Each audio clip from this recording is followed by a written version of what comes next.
morning, Kuhner country. Okay, my friends, yesterday now may see the end. We'll see in the next couple of days. The crisis in Minneapolis could now be over, but it's all contingent upon a deal.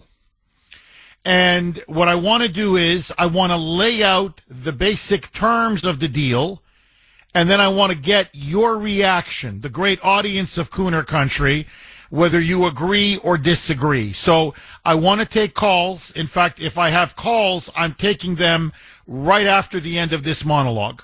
617-266-6868. And the question is, deal or no deal? So Tom Homan, border czar, President Trump's White House border czar, went down to Minneapolis. He is now in. Greg Bovino is out. Customs and Border Protection. Already, considerable Customs and Border Patrol agents have been withdrawn, pulled out of Minneapolis. However, there are still thousands of ICE agents there in Minneapolis in what started as a massive surge campaign. This began in December, in order to target not just criminal illegal aliens, but to go after the so-called Somali pirates, those fraudsters, scamsters, those that were engaged in some of the most sweeping welfare fraud in the history of the United States. Not all, but many in the Somali illegal alien community. And so Trump sent in over 3,000 ICE, Customs and Border Protection, DHS officials. It has led for the administration into a PR debacle, especially in the wake of the two shootings, the fatal shootings of Renee Good and the latest, obviously, Alex Preddy. And so, to de-escalate the situation, to calm the temperatures, to try to get these anti-ICE agitators and rioters to get off the streets and to end this confrontation between the governor, the mayor, and the administration, Tom Homan now has had a series of meetings. He met with Minneapolis boy wonder Jacob Fry. He then met with State Attorney General Keith Ellison, and that turned into a very important meeting, and I'll get to that in a second. And, of course, he met with Tampon Tim, Governor Tim Walz. Yesterday, Homan held a press conference, and right out of the gate, he said, I told all three I was not happy with the way ICE and Customs and Border Protection conducted themselves before I came on board here. Mistakes were made, and we are going to behave going forward in a much more cautious, efficient, and quote-unquote professional manner. So we started off with basically a semi-apology. Roll cut 10, Mike. I'm not here because the federal government has carried its mission out perfectly. First thing I said to senior staff when I walked in here is what I told you earlier. I didn't come here looking for photo ops or headlines. I come here looking for solutions. I do not want to hear that everything's been done here has been perfect. Nothing's ever perfect. Anything can be improved on. And what we've been working on is making this operation safer, more efficient, by the book. Okay, by the book. Safer, more efficient. And so he says the way to do this is to strike a deal. And he says he did strike a deal. He met with the governor, Tim Walz. He then met, as I said, with State Attorney General Keith Ellison. And he said this is the fundamental basic demands coming from President Trump through me, his messenger.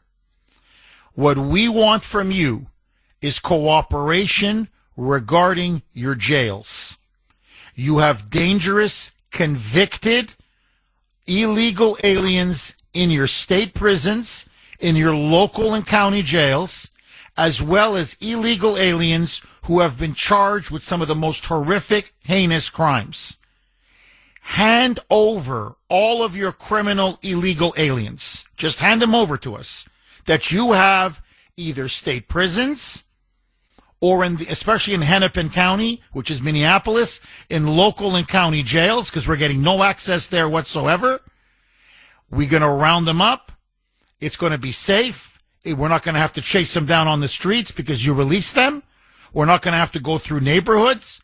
We're going to pick them up right there at the jail or at the courthouse or at the detention center or wherever it is.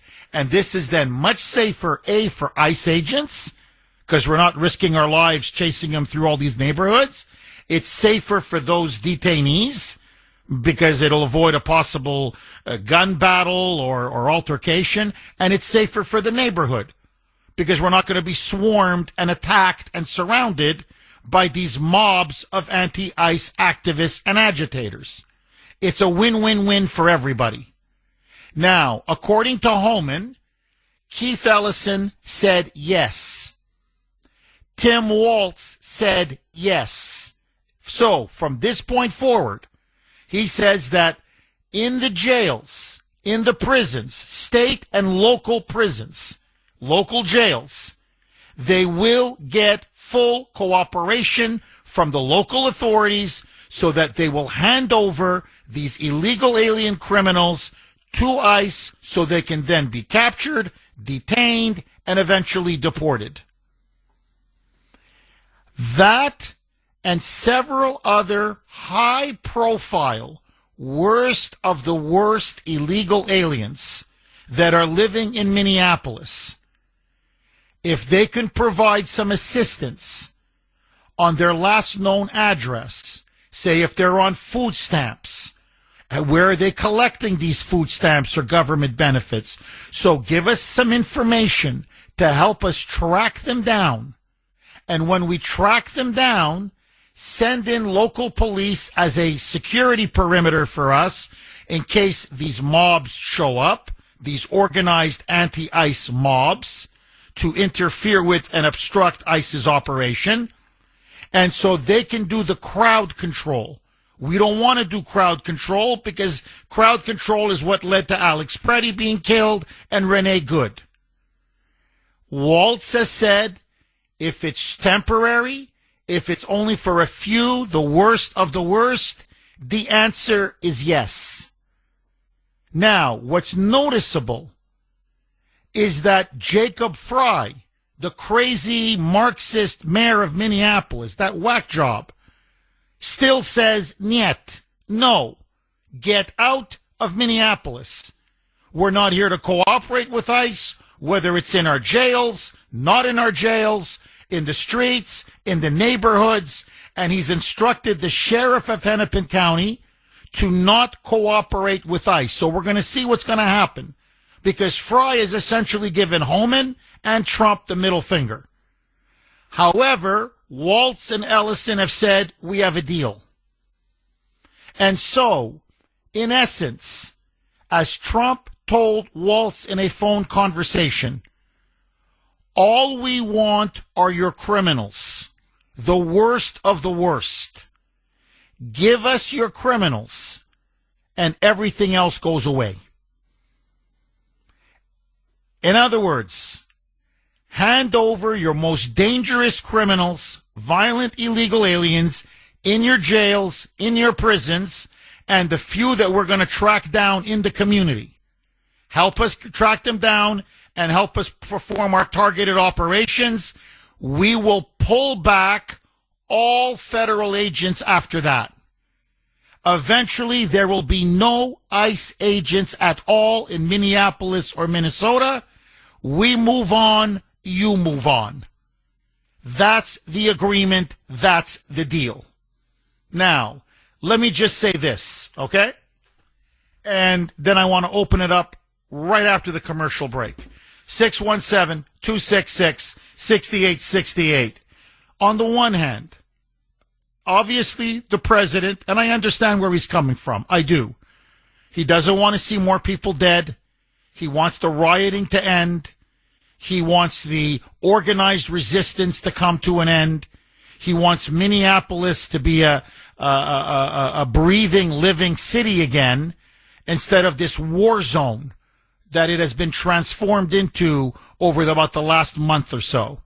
So I understand we get the worst of the absolute worst, and then they don't pose a threat to the community, and we deport them, and if we need to come back, we can come back. But this way, the worst of it is over, and let's move on. So I completely understand where Trump is coming from. Let me be brutally honest with you like I'm in the confessional. I believe this is a victory for Waltz. I believe it is a victory for Keith Ellison. And I believe ultimately it's a victory for Jacob Fry. Because as I pointed out on X, and I know many people were not happy with what I said on X, but it's how I feel. I did not vote for this. I'm not here because the federal government has carried its mission out perfectly. First thing I said to senior staff when I walked in here is what I told you earlier. I didn't come here looking for photo ops or headlines. I come here looking for solutions. I do not want to hear that everything's been done here has been perfect. Nothing's ever perfect. Anything can be improved on. And what we've been working on is making this operation safer, more efficient, by the book. 619 on the great WRKO. Jeff Kuhner, Boston's bulldozer. Okay, huge development now in Minneapolis. Maybe we're at the fork in the road. I don't know. We shall see. But Tom Homan delivered a widely watched press conference yesterday. He now says there is a shift in strategy, a shift in tactics, a shift in tone. And according to him, the shift in strategy is they're now going to start pulling out, drawing down, as he put it, federal agents. They're already pulling them out of Minneapolis. More are going to continue to come out of Minneapolis. They are now going to try to withdraw all 3,000 of them in exchange for an agreement that was made between himself, Homan, Waltz, the governor, and Keith Ellison, the state attorney general. Give us access to all of the violent illegal alien criminals in your prisons and jails. Help us capture the worst of the worst that are still remaining in some of these neighborhoods. Have local police give us information where they are. Give us some backup when we go in so we don't have to deal with these rampaging mobs who keep attacking us or interfering or obstructing us. And we will be out probably within a week. Homan said he will order all ICE, all Customs and Border Protection, all DHS to pull out of Minneapolis. Now, as I pointed out on ICE, and many of you are pointing out immediately to the Kuhner man, most of the illegal aliens remaining in Minneapolis will not be deported. They are going to remain, at least for the foreseeable future, untouched. So, as I said, I didn't vote for this. Now, to be fair, Trump wants to de-escalate. I understand.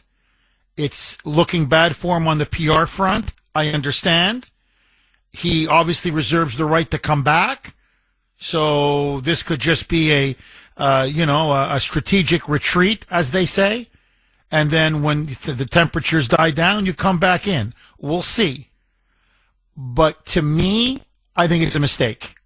My honest opinion, from the heart, and I love Trump, and I love Homan, and I think Homan's an incredible border czar, but I think on this, you're making a deal with the devil. That's my opinion. I did not vote for most illegal aliens to not be deported. I didn't vote for that. And now you're putting this precedent in place, and I think it's going to be very hard to walk it back. That's just my opinion. I think you're going to see this now in city after city, where they're going to see that obstructionism ultimately pays, resistance pays, insurrection pays, and yeah, you may lose some of the most violent criminal illegals. Okay, they'll take them out of your jails and they may go after them in the neighborhood. But 90 to 95% of the illegals will remain ultimately untouched. To me, that is a victory for the left. But that's me. I want to hear from you. 617-266-6868. Okay, this is from Mark on Messenger. And frankly, he's summing up the feelings of many, many of you. Jeff, I don't like the deal because it's going to make the left and the Democrats think that they won. And of course, the Democrats and their allies in the media will spin it to make it look like Donald Trump caved. And I believe they are now going to believe they can get away with anything and with no consequences. And ultimately, Jeff, I do not trust Waltz, Ellison, Fry, or any of them to keep up their end of the deal. Mark, you took the words right out of my mouth. But that's me, 617-266-6868. Lines are loaded. Steve in Newton, you're going to kick us off, Steve. Deal or no deal? What say you, my friend? No deal, Jeff. I've been posting online. Homan caved. I think he's naive. And I remember he said he thinks the agitators should go to Congress if they want change. I remember that speech. I listened to that. They're not going to change, and they're not going to go to Congress. And if it did go to Congress, every Democrat's going to vote against it. We are dealing with communists, and I think Homan caved. He caved. Exactly what you said. This is not what we voted for. Okay. Steve, let me ask you this, and I agree with you. Okay, word for word, I agree with you. But let me just play devil's advocate. You're President Trump. You're on the phone with Homan. Homan says, "Listen, it's a war zone down here. I mean, downtown Minneapolis, it's lawless. It's chaos. There's anarchy. Businesses haven't been open for a month. Everything is being looted. It's being destroyed. Our agents are being pelted. They're being under constant attack. It's inevitable. There's going to be more shootings, whether our people will get shot and killed or these protesters or our rioters are going to get shot and killed. You're going to have more dead bodies. And it's just, it's like a bonfire. It's just going to get worse and bigger and bigger and bigger. I can get you the worst of the worst. Those are the rapists, the murderers, the child molesters, the drug traffickers. And then we just pull out, declare victory, pull out, wait till things die down a little bit. And if you want to come back for a lot more, we can do that. But, politics is not the art of the perfect. Politics is the art of the good. And I think what Homan said to him is, don't let the perfect be the enemy of the good. What do you say to that argument, Steve? Well, we're just caving into the left. We got to think how they think that, we're perfect now because Homan backed down and we're much better than them. I always thought the Insurrection Act would have been better. I agree. I think the left, they're already saying they've beaten Trump. I really want to hear from Kuhner Country. 617-266-6868. Tom Homan, yesterday, the border czar announced a deal, an agreement. What he said, it was an agreement. I'm calling it a deal. He's calling it an agreement. What's the agreement? In a nutshell, Waltz and Ellison, the state attorney general and the governor, have said, have at it. You can get all the violent, criminal, illegal aliens you want who have already been convicted of crimes or are facing serious charges and being held in jails or in prisons. You can have them with our full cooperation. And there are a couple of very dangerous, literally one person's wanted for 3 murders. And they've released them back into the community. So there's a couple of very dangerous criminals that they still want to pursue in some of these neighborhoods that ICE will help them. That local police and state police will cooperate and help ICE as they go into these targeted operations to get the absolute worst of the worst. But once those that are in jail and prison are handed over, and these very dangerous, deadly, violent illegal aliens are captured with, some cooperation from local and state police, giving them the latest of information and knowledge about where they are, giving them some backup for crowd control when they make their operations, when they conduct their operations, that Homan said, we're going to pull out everything. Probably a week, maybe 10 days, but we're gone. We are out as President Trump, and to cement the deal, Waltz spoke with Trump. Trump said to Waltz on the phone, all we want are your criminals. Give us your criminals, and we're gone. And we are out of your way. Now, that means in practice, 90 to 95% of the illegals in Minnesota, in Minneapolis, at least for the foreseeable future, will not be deported.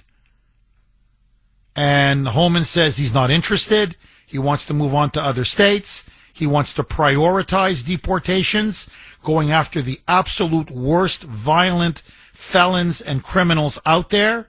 He doesn't want what are called collaterals, which is what Customs and Border Protection were scooping up under Greg Bovino.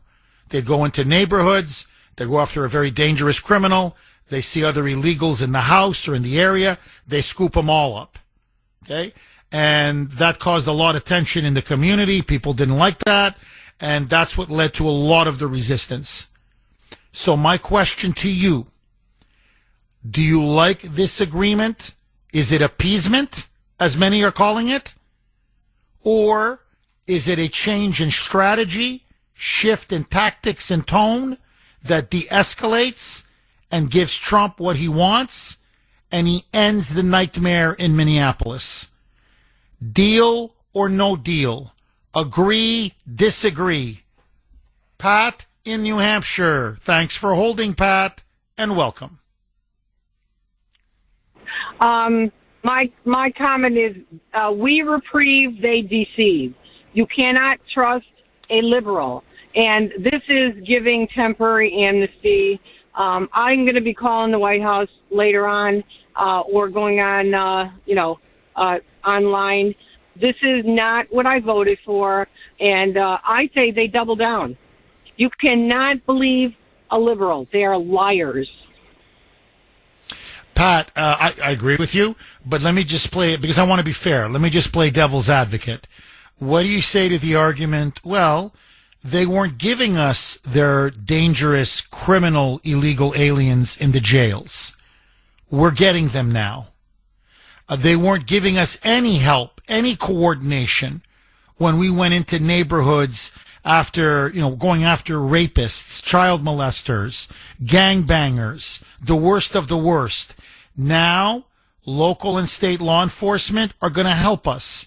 So, create a security perimeter, give us information where they are to make the operations easier.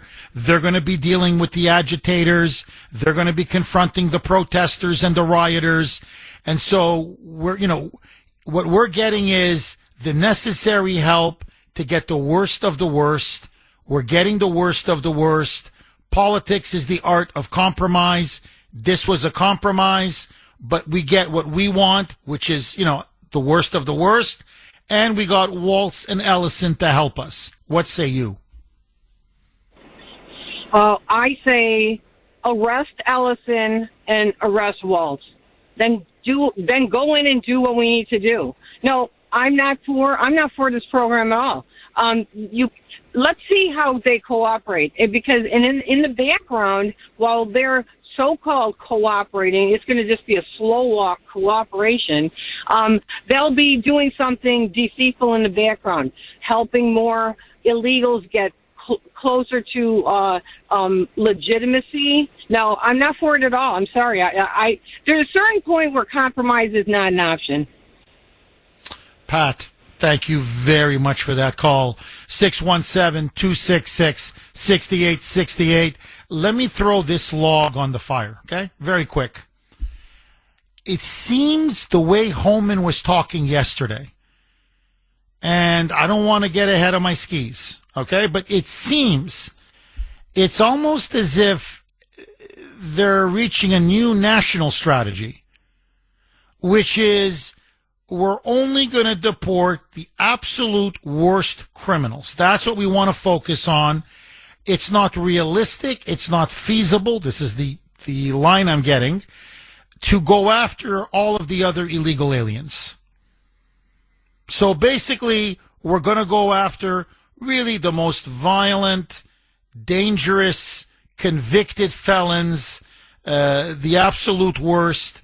But others, yeah, they may be committing welfare fraud, whatever. They're here illegally. Some may be working under the table, whatever it may be. But no, those we're going to leave alone. Are you okay with that compromise? Are you okay with that? Or is this a fundamental betrayal of what Trump campaigned on and of what you voted for? I voted for mass deportations. I voted, if you want my honest opinion, like I'm in the confessional, I voted to deport every single invader that Joe Biden allowed to come into our country. And obviously all the illegals before that. I didn't just vote for, the rapists, the drug traffickers, Tren de Aragua, child molesters. I mean, yes, go after them first because they're the most dangerous, obviously. But to me, I looked at it as, phase 1, phase 2, phase 3, phase 4. It seems to me now, because there's so much resistance, they're only going to go to phase 1 because that's the moral high ground, the highest moral high ground. I mean, how could anybody? In a way, that's what Holman was telling Trump. What's Waltz and Fry's defense going to be? You don't want to give us your murderers? Like what, you want the rapists to be on the street? What, you want to defend child sex predators? Like, so you don't want us to take them out of your community or out of your neighborhood? Or deport them? So that's where they're going to stay. And Holman says there's plenty of work to do there. And after that, leave it alone.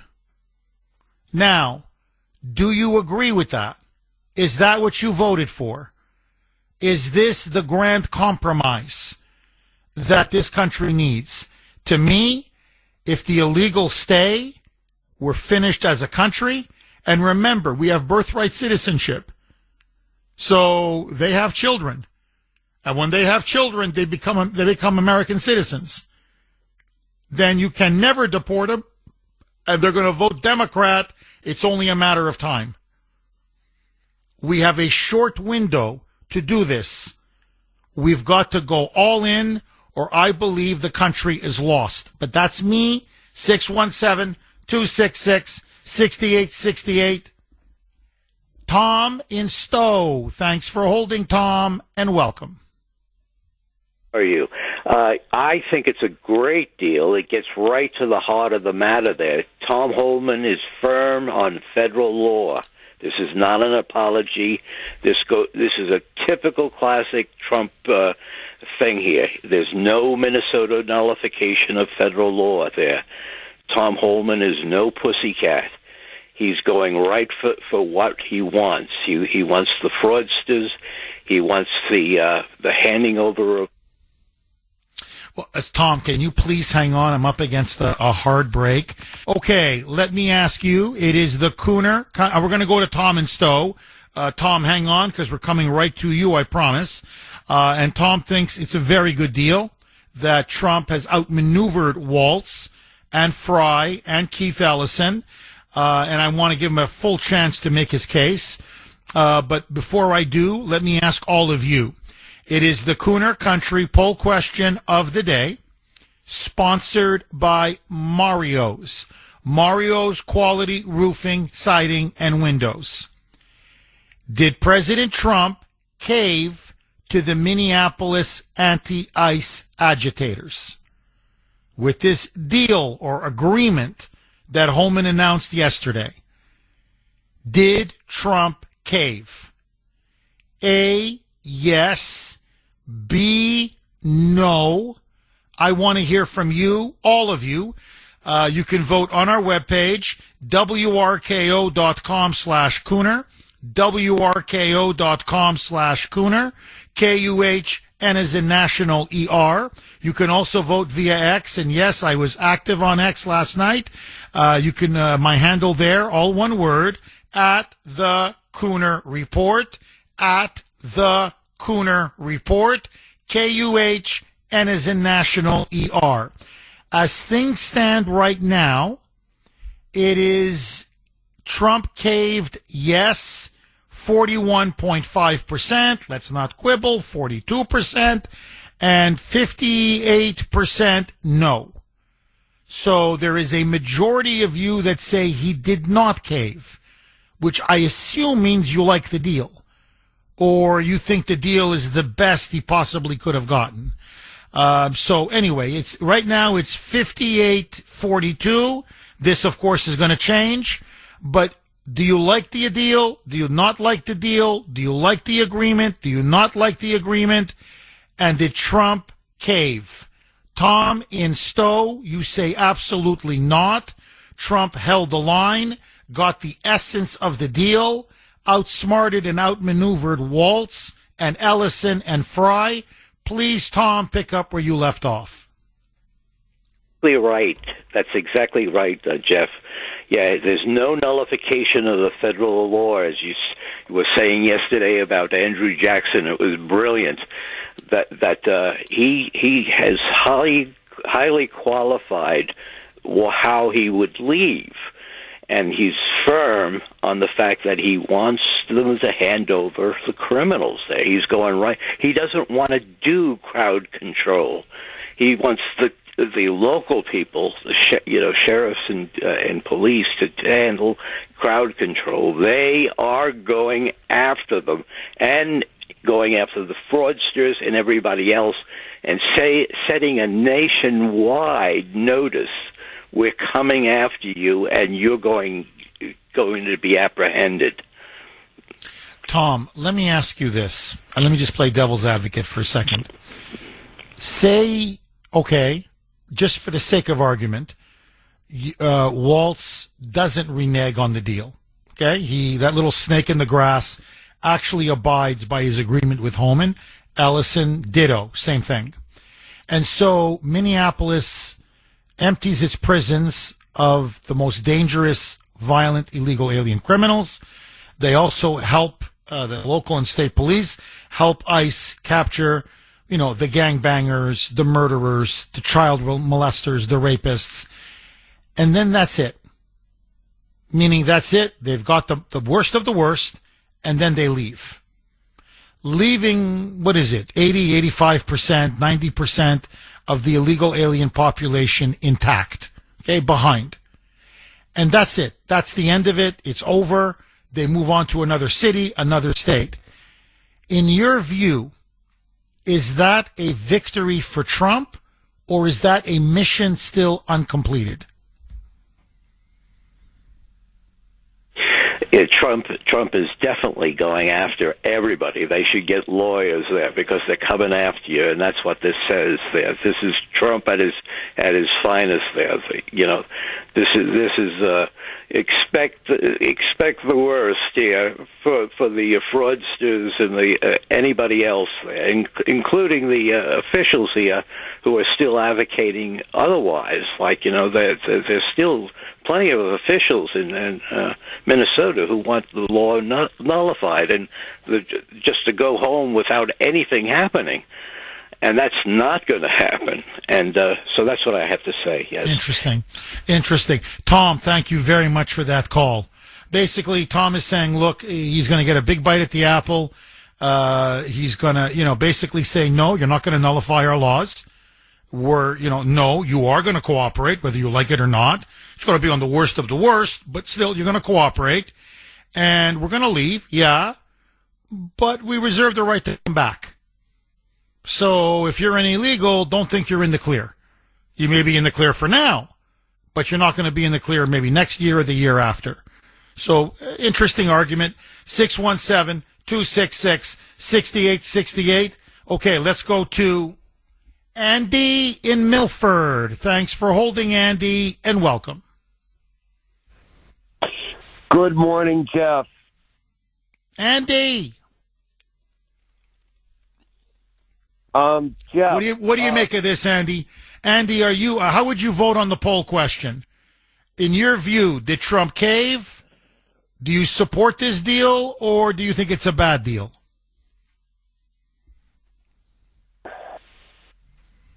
I don't think Trump caved, Jeff, and I'll tell you why. And I've been one of the loudest voices on this show about going with the Insurrection Act and doubling and tripling down. However, we got to keep in mind, Jeff, and you were talking about it just yesterday. We have this thing afoot called the Podesta Plan. And we've seen every plank in this Podesta Plan either dropping or attempting to be implemented. Just yesterday, Jeff, that crazy ex-governor of Minnesota, Jesse Ventura, was in the news, making all kinds of noise about Minnesota seceding from the Union and becoming part of Canada. That's yet another plank in this Podesta Plan. But there's one final shoe in this plan, Jeff. It has not yet to drop. I've not seen yet any attempts to drop this shoe. I pray to God it doesn't succeed. And I know you know this from your studies over the years of communist and Marxist movements, and that is a major false flag, a mass casualty event where hundreds of illegals, hundreds of minorities, hundreds of brown people would be killed. And it would be made to look like ICE caused this mass casualty event, or a dead Trump supporter would be found at this mass casualty event. There is a school of thought, Jeff, that ICE needed to do a temporary pullback to avoid being sucked into a mass casualty event of this nature that they would be blamed for. Because these crazies on the street of Minneapolis, they've worked like every other plank of this plan. Now, also yesterday, Jeff, it was in the news, there is an NGO that's planning to start using kids as human shields in these anti-ICE riots, supposedly starting today. And that's another thing that Homan and company are going to have to carefully think through. How are they going to deal with that? I think that if they start doing that, Jeff, we need to hold the line and insist that the adults involved with that situation are immediately arrested. Oh, they have to be arrested for child. Oh, I agree with you. That's child abuse. Oh, no question. No question. No, I mean, we've seen some mothers do it and bring their kids, but if you're talking about this is an organized effort to use kids and children as so-called human shields, I mean, that's beyond the pale. I mean, that's really crossing a line. Look, I think, this goes back to, this is what I think what Homan is telling Trump. This is a snake pit now. It's a viper's nest. And I think what he's saying is, look, no one's going to win out of this. And it's going to be bad PR. He goes, if God forbid, if a kid gets killed or a kid gets maimed or another person is killed, it doesn't matter what the truth is. Look, we're seeing it with Alex Preddy. The way the media is spinning this. Here, by the way, this morning on local news here, it's disgusting. It's disgusting. What a joke. The local media, I swear, is such a joke. So apparently in the freezing cold yesterday, they held a vigil, okay, for Alex Preddy. And apparently Congressman McGovern was there. All these Democrats were there. And, and you have these idiots on Channel 5 with the microphone in front of McGovern. And this is McGovern. Preddy was an American citizen. He was an ICU nurse. He was a man of peace. He cared for other people. And he was gunned down in cold blood. And, the dumb reporter,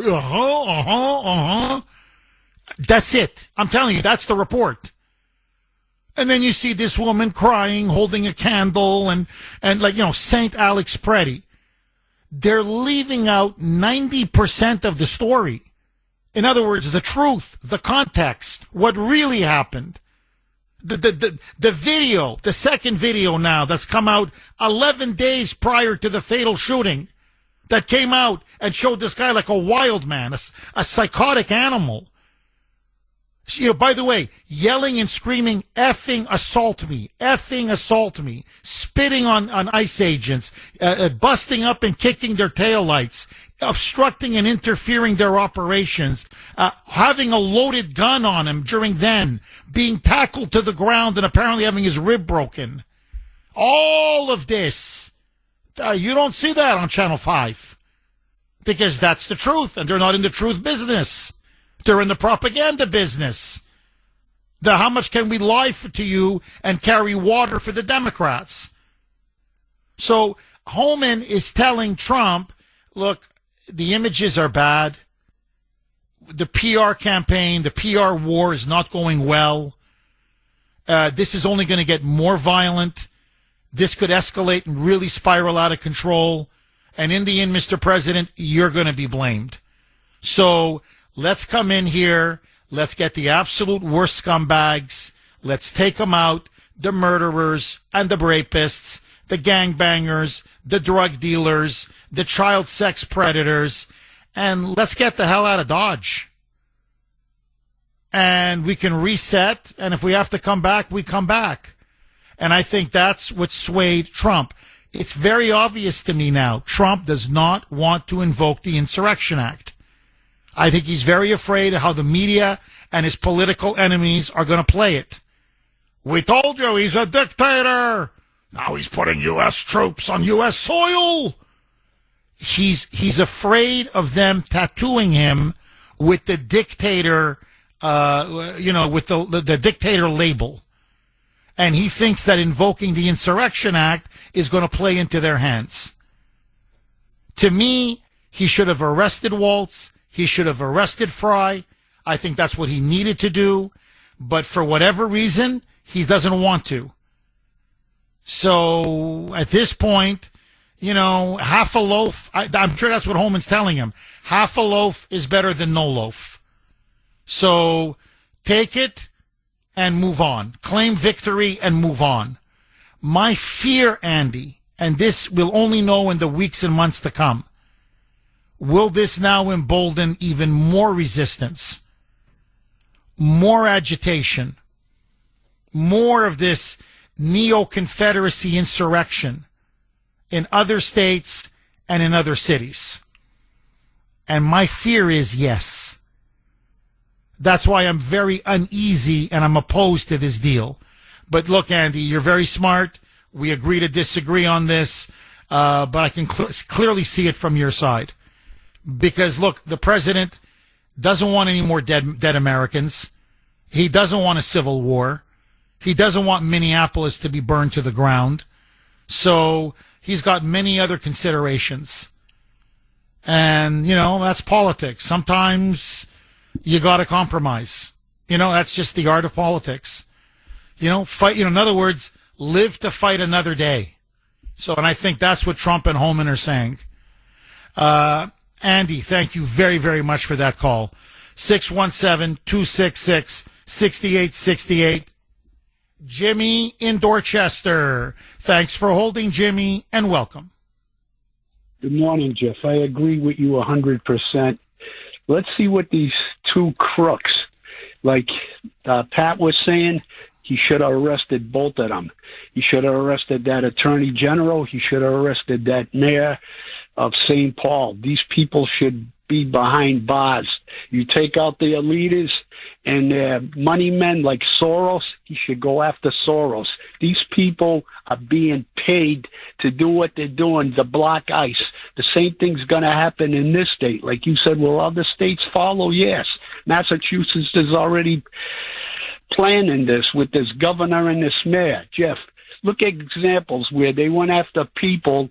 At first, they had small crimes, but look what they did. Like those guys in Texas, where I'm happy Abbott. Look at how many people were arrested in that. You got rid of a lot of murderers. Remember what they did to a young girl? They raped her, and then they cut up her body and threw it into a pond. Remember that, Jeff? Yeah, that was Joycelyn Nungare. Yep. A guy, he had a small amount of crimes. You know, that's why I'm worried about this, because Trump's going to pull out of there, but you'll still have those other scumbags that could do the major crimes. Look at the guy that went to Georgia. They gave him a job inside with a cafeteria, and he came out. She was jogging. He hit her with a stone. He beat her with a stone, and she was beautiful. She was going to be a nurse. And this guy that comes out there and he's going after ICE, and they're worried about him. Look at that girl. She wanted to help people, and look what they did to her. Or that beautiful girl running in Maryland, just jogging. She had beautiful kids. Her mother has to take care of those kids. The guy raped her and beat her and choked her to death. Jimmy, Trump apparently was overheard in a conversation. Now, it's not policy. Okay, I'm not saying this is now the new strategy, but he was having a conversation with Homan, and this is what's been widely reported, whereby this is what Trump, he's just floating this idea. Okay, I don't think he's locked in. I don't think he's nailed it down. I don't think he's settled on it, but he's now, at least that's what he's thinking temporarily. This is what he's thinking. And I want to get your reaction and, frankly, the whole audience's reaction. He told Homan, look, if the governor and the mayor and the attorney general, if they don't want to get these scumbags off the streets, why should I risk federal law enforcement personnel? In other words, it's killing me politically. We're not wanted there. Our agents are under serious danger. They're under siege. They're constantly being attacked and vilified. So, you know, why should I, take on this massive risk and all this opposition and all this hatred and all the rioting and the violence that is now erupting? If they want their illegals, let them stew with their illegals. Let them live with their illegals. If they want to live with child molesters and murderers and rapists and drug dealers and gangbangers, well, then it's on Waltz and it's on Fry and it's on Ellison, or it's on Newsom, or it's on Karen Bass, or here it's on Healy and it's on Michelle Wu. In other words, what Trump is saying is, why don't we just go to the states where we're wanted? Red states or blue cities in red states where they're willing to cooperate, where they're willing to, give us information where these people are hiding. Yes, give us the local police if our people are being threatened. If ICE agents are surrounded by a mob that want to kill them, then the local police will do their job, follow the law, and arrest them and provide a security perimeter. In other words, let's go where we're wanted. If we're not wanted, let them live with their illegals. The crime is only going to be on them. It's not going to be on me. My hands are clean. I try to send in ICE, and all I get is World War III. I try to send in ICE, and you tell me, ICE, get the F out of our city. So, okay, I tried. So, in other words, I don't want to say abandon, but it's almost like turn your back on half the country. Blue America, the blue states, the sanctuary states, the sanctuary cities. You want your illegals? You keep your illegals. But don't come crying to us when the murder rate is through the roof, the rapes are through the roof, crime is through the roof, and we'll go to red state America or the blue areas that want to cooperate, and we'll take out all of the illegals there. What say you, Jimmy? Is that what Trump should do?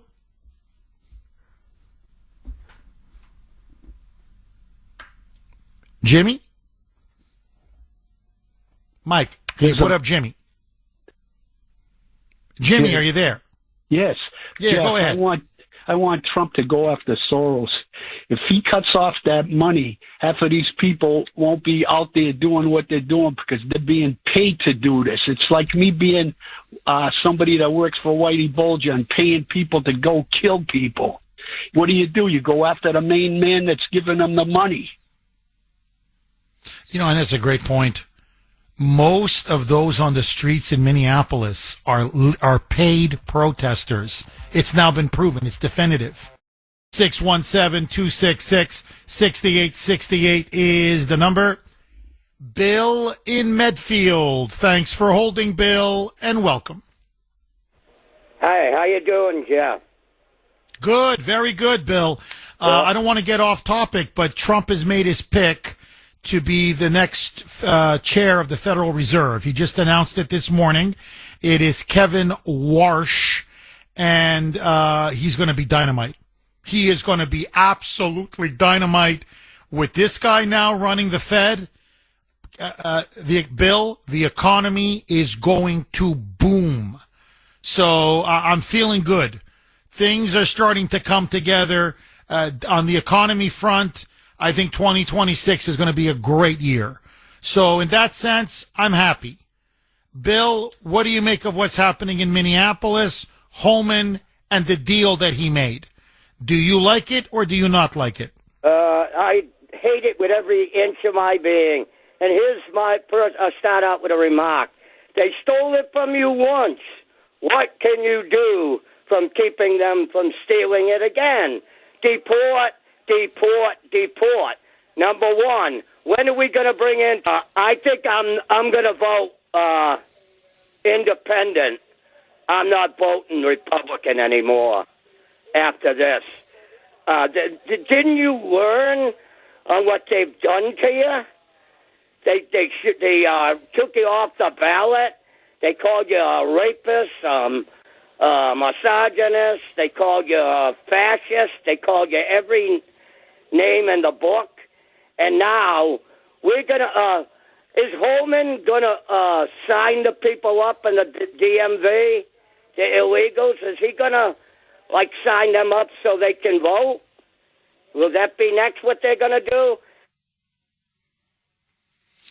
Well, Bill, so I take it you're saying you didn't just vote for Trump to get the worst of the worst out. You wanted him to get all the illegals out, correct? But heck, 1%, 99% get to stay, and the 1% that they're going to take out, they don't vote. It's carpenters, roofers, landscapers, warehouse workers. They're the ones that steal all the Americans' jobs, rather, and they're the ones that are going to vote Democrat. Bye-bye, America. Bye-bye, Trump. I'm not voting for you again. He's not going to be on the ballot anymore, Bill. But, no, I hear what you're saying. Bill, thank you very much for that call. And, by the way, after he said that, he hung up. He said Bill is very angry with Trump. He's not happy about this. By the way, the poll now, the Kuhner Country poll question of the day, whether Trump caved to anti-ICE agitators in Minnesota, 49.5% say yes, 50.5% say no. So, basically it's 50-50. So Kuhner Country is split right down the middle. Andy in Hudson. Thanks for holding, Andy, and welcome. Can you hear me? I can hear you loud and clear. Go ahead, Andy. Hey, Jeff. So I get disappointed because a little bit earlier you spoke about how politics is, kind of a dance and you got to know everything. And the biggest flaw in the dance was that Trump didn't have something to substitute the Obamacare with, knowing the subsidiaries were coming in before he got elected. But on this subject, they should have had a plan if this thing blew up. Before Freddie got killed, and I'm not saying he was a good guy and he, didn't do things to put him in that position, but you've got to have a plan for the long game. If we go, the woman that was speaking earlier saying, keep in there, get them all, that'd be great, except if we lose the midterms, like the last caller just said, then it's over. I mean, Biden almost wiped it out as it was.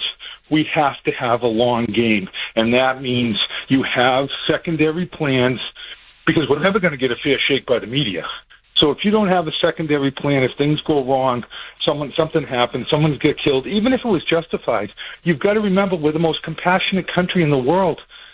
They're not going to look at it as black and white. There are many Americans that, even though you can prove that Renee Good was, obstructing federal offices and putting them in harm's way, they're going to have compassion for it. And if you don't have a secondary plan to say, okay, you know what, we're going to go in and change tactics, doesn't mean you're giving up on everything. Doesn't mean you're giving up on getting them all out. But you've got to win the American public's voting so you can keep this going on 4 years and then another disastrous Democrat in there, and we may be done as a country. I sometimes say we might be already done now, but we have no chance if we lose on the midterm. So there's got to be a secondary plan, and the fact that they don't plan on this when they start these things, if it all goes to hell in the hay basket, what is our secondary plan? I love what Holman did because it keeps us in there. And the other thing that I'd like to see happen is show some really good success things with ICE, even if it's in a red state where you clean stuff up and you get cooperation, that you can bring that to the American people. I like that they went into Minnesota, a hot spot, a Democratic stronghold, and started doing it there, but you've got to have a secondary plan. Well, in essence, that's what Holman is now doing. Holman is laying out Plan B. And so what he told Waltz and Fry and Ellison, and he told the media, is he said, what you're watching now is a shift, a change in strategy, in tone, and in tactics. And he said, no, we're already pulling out agents. We're going to pull out more agents.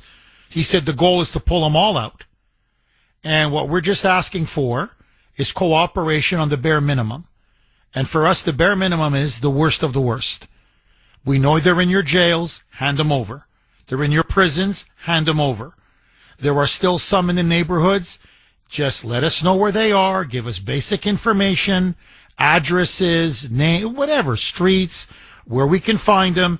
And please give us some cooperation when we're making our raids to keep these anti-ICE agitators and rioters off our backs. Because we're not trained for riot control. You, the police, the local police are. So if you do that, we're going to be out of your way very quickly. Okay, and it's not just in Minneapolis. Apparently there is overall a shift in strategy across the country. So, as you know, Maine was in the process of having an enhanced targeted operation led by ICE. They were going to go into Portland, into Lewiston, a lot of illegal aliens, dangerous illegal aliens, massive fraud in the Somali community there as well. Susan Collins, the Rhino Republican senator, apparently contacted both Holman and spoke to President Trump directly, saying this is causing a lot of anger in Maine. The governor, Janet Mills, is urging, like Waltz and like Fry, all-out resistance. So have the sanctuary city mayors of Portland and Lewiston. And so she said, look, you're going to have another Minneapolis. Maine is going to become, especially Portland and Lewiston, sort of a mini Minneapolis. And it's going to be riots. It's going to be obstruction. It's going to be street fights, street clashes. You're going to see a lot of protesters putting their bodies on the line. It's going to be more bad images for you and for the administration. call off the dogs. And apparently now, Kristi Noem gave the order under Trump to end the ICE operation completely in Maine. So ICE now is pulling out of Maine completely 1,000%. Again, I don't know how long, but for the foreseeable future, there will be no ICE in Maine whatsoever. 617-266-6868 is the number. Okay, this is from 603. You can text the Kuhner Man, 70470, 70470. Jeff, I'll admit that I don't like this either, for exactly the same reasons that you've personally stated. I don't think relenting to the bad guys, i.e. Waltz and Fry, is ever a good idea for a host of reasons. But that being said, if ICE is going to pull out of Minnesota, then I think in turn they have to go even harder in red states. We have many illegals living in red states, and they'll have strong cooperation with local authorities and the public. Clean those states out, get some better achievable wins on the board, and when that's done, then concentrate on the more blue areas. Interesting. So sort of a little bit what Trump was talking about to Homan.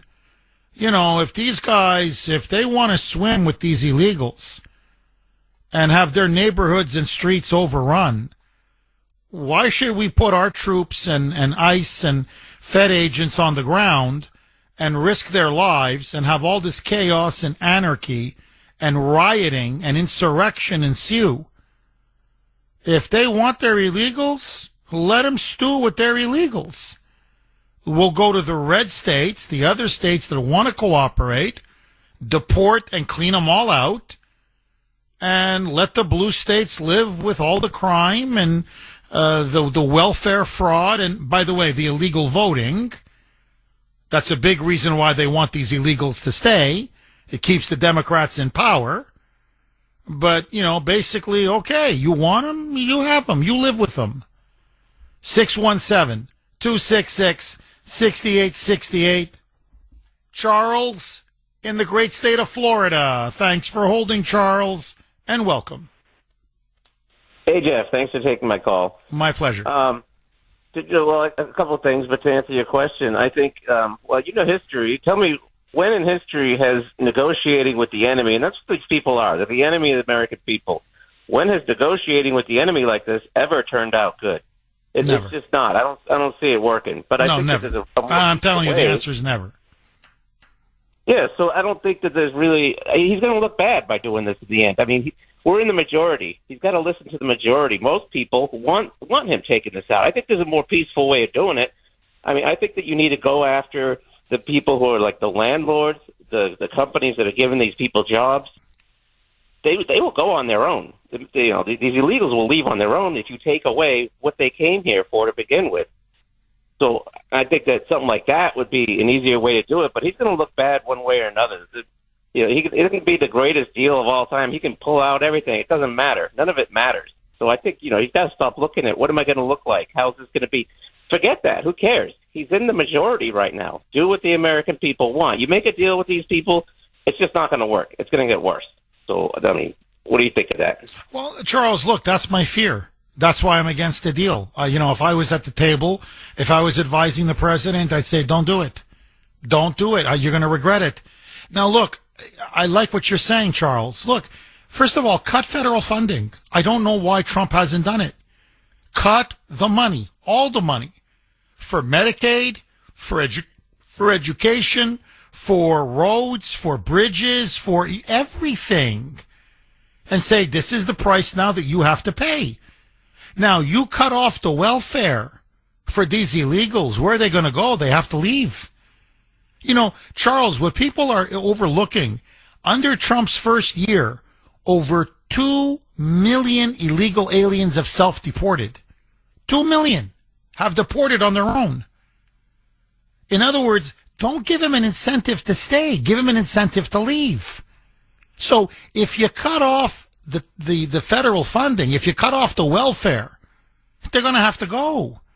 If you go after the employers, I agree with you, and say, no, you hire one illegal, and I'm telling you, you're going to face the mother of all fines. They're going to stop hiring illegals. If they can't put food on the table and they can't collect welfare, they're going to have to go. So not everything always has to be done the hard way, with ICE going door to door, pounding on the door, trying to, arrest and wrestle with these, dangerous illegal alien criminals. Starve them out. Freeze them out. If there's no jobs and there's no welfare check, what are they going to do? They got to leave. So I think he's got to be, frankly, much more aggressive on every single level. But if you're already pulling out of Minneapolis, you just pulled out of Maine completely, and I'm going to get later, you got to hear this, Maura Healey now Massachusetts is now following Minnesota. You're going to see what Healey just has come out with, an executive order, and now she's calling on the state legislature to pass. Basically, now we are going to become another Minnesota. Okay, without the F-bombs. So, instead of saying get the F, ICE get the F out of Boston, it's just ICE get the hell out of Boston. And ICE get the hell out of Massachusetts. And leave out the F-bombs. So you're starting to see now other states are following Minnesota's lead. Because think about it from their point of view. Okay, we go to war with Donald Trump. What happens? We got to give up our criminals in our jails, the illegal aliens. Well, they can't vote anyway. Okay, good. And it lessens the load in our prison system. Okay, take them. But 90 to 95%, they get to stay. At least for now. Under Homan's deal, they get to stay. Personally, if I'm a Democrat, I'll take this deal all day, all night. So unless there's a plan C that I'm not aware of, i.e., no, Jeff, this is a strategic retreat, but then we're going to come back, regroup, and hit them even harder. Okay, then fine. But I don't see a plan C. What I see is they looked at the poll numbers, they saw the negative media coverage, and the media is always going to be negative, and Alex Preddy becoming a martyr, and Kristi Noem, by the way, at the cabinet meeting yesterday, she was in the doghouse. Trump did not have her speak once. That was very noticeable to everybody. So Kristi Noem's in the doghouse, Bovino's been sent to California, and you've got now Homan cutting basically a deal to get ICE out of Minneapolis. Save face, and let's move on. 617-266-6868 is the number. Okay, I have a lot of moonbats, as you know. A lot of liberals listen to this show.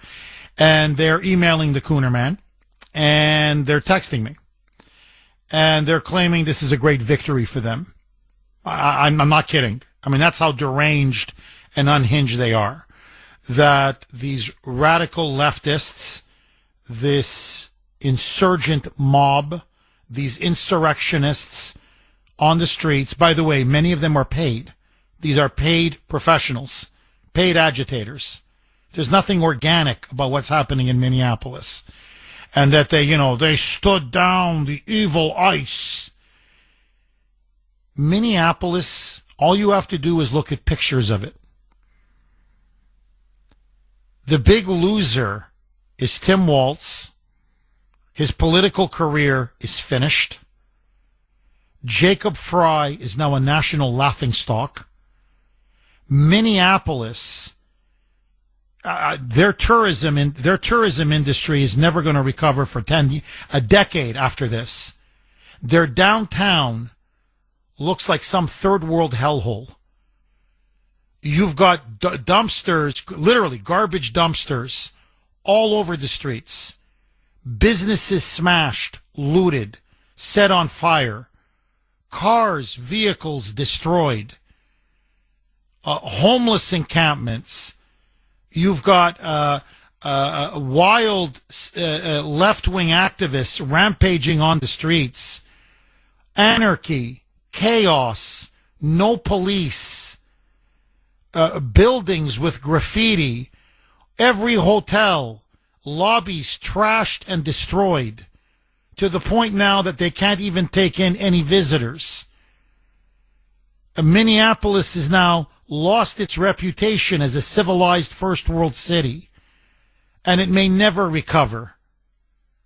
What victory? What are you people on drugs? And what you've now done is you've established the very dangerous precedent that you're willing now to risk a civil war over protecting criminal illegal aliens? Literally over convicted child molesters and murderers and rapists and Trenderawagwa and gangbangers? And you're willing now to destroy this union and to spark a civil war, a rebellion against the federal government? When the Democrats did it the first time, it was over slavery, enslaving other human beings. Now it's over illegal immigration. I've never seen a more disgusting, treasonous, and honestly unhinged, deranged political party in my entire life. And mark my words, okay? There's a brilliant piece by the great historian Victor Davis Hanson. I'm extremely happy. He's writing again. He had to have an operation. He hasn't been writing in about 3 or 4 months. Apparently his health is getting better. He's best-selling. He's one of the great best-selling authors, but really one of the most renowned historians of our time. He's written, what is it now, 15, 20 books. We are slouching towards South Carolina Civil War 2.0. As he put it, slouching towards Fort Sumter. His words, not mine. That these are modern-day nullifiers who refuse to recognize the Constitution, federal immigration law, federal authority, federal sovereignty, and the right of federal law enforcement to crack down on violent, criminal, illegal aliens who have no business. They're not just terrorizing our communities and murdering Americans and raping Americans and fleecing and stealing from Americans. They don't have the right to be in our country. And you are now risking a civil war over that? What have you won? What you've won is you're just sowing more chaos, more anarchy, and as I said, a neo-Confederacy insurrection. When you're led by political fanatics, when you have obviously mentally ill people on the streets, and you look at many of these Antifa thugs, they are clearly mentally ill. Alex Preddy was a mentally ill man. He was psychotic. He's psychotic. When you're yelling up and down, F you, F ICE, assault me, F ICE, F ICE, and you are deliberately interfering with federal law enforcement. By the way, the raid that they were conducting 11 days before his fatal shooting, they were going after a 3 times convicted child molester who came into this country illegally from Laos. He's a freaking child sex predator. The local police wouldn't give him his address or his last known location because they don't want to cooperate. So that's why they were looking for him in the neighborhood they suspected him to be in. That's why they were even on the streets. And then this idiot, with part of Ice Watch, surrounds the vehicles. And then he starts yelling, shouting, screaming. Then he's spitting on ICE agents.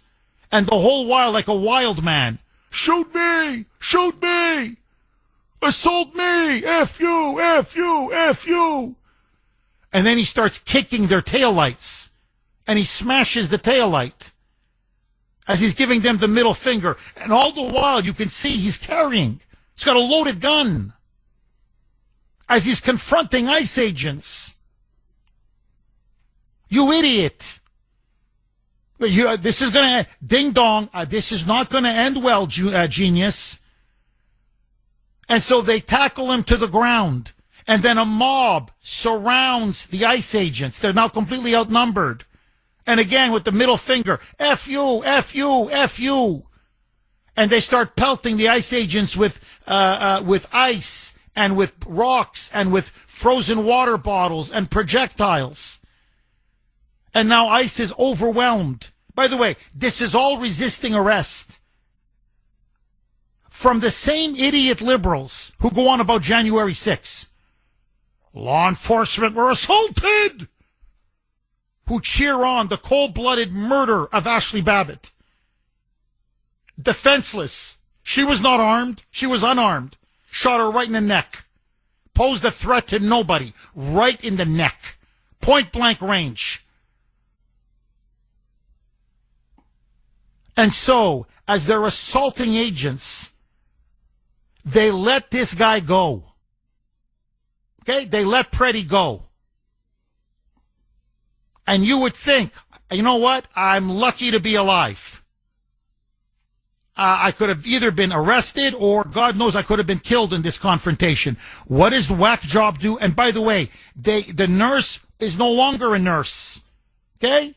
That's another lie. He was a nurse. He wasn't a nurse at the time that these incidents took place because whack job had already lost his job. So they're lying about this guy. He had severe mental health issues. He was a wackadoo. He was nuts. And you could see the way he behaves. He's completely psychotic.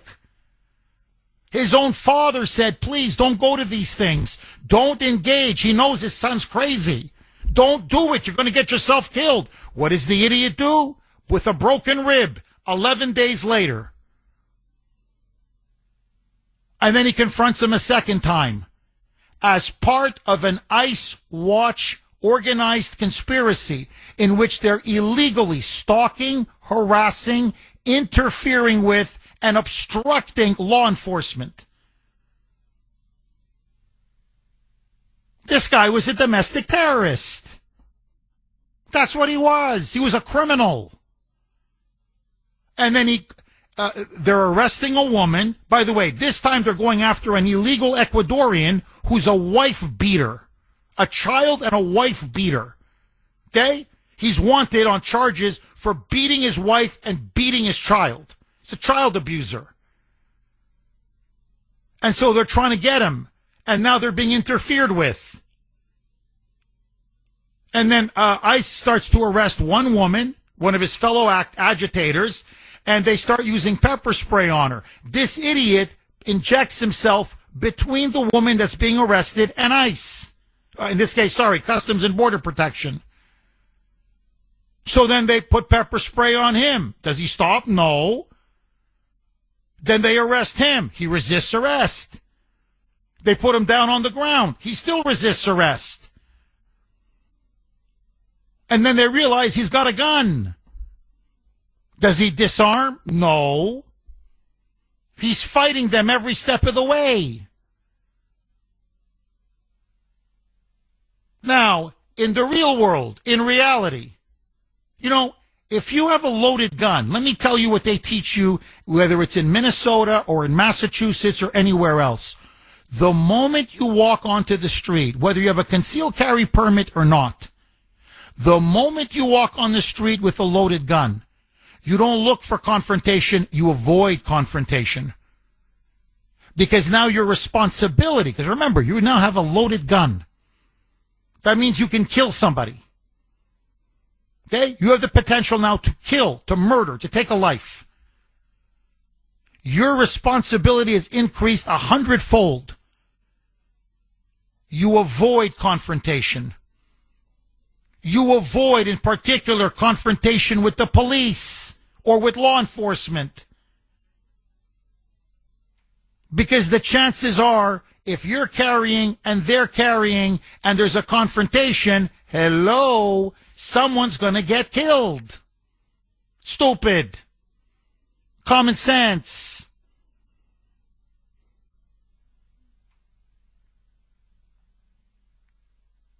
And this idiot, this left-wing, anti-Trump, Marxist professional agitator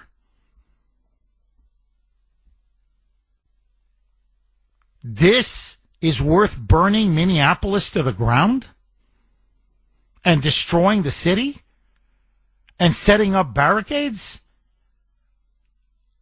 and rampaging like a pogrom? Hotels destroyed, businesses destroyed, vehicles torched and destroyed, parts of the city burned, law enforcement like rabid dogs biting their fingers off. And these idiots like, well, we showed them. We showed them. You're savages and animals. That's what you are. You're savages and animals. And I'm telling you, you lunatic radical Democrats, you led us to one civil war. You're going to lead us now to a second. I'm telling you, there's nothing for you to be proud of. What you've now shown us is your real face. And it's an ugly face. And it's a face that is incompatible. You cannot live in peaceful society, in civilization, in a democracy, or in a republic, because you obviously don't accept the results of elections. And you can't abide by the law or the Constitution.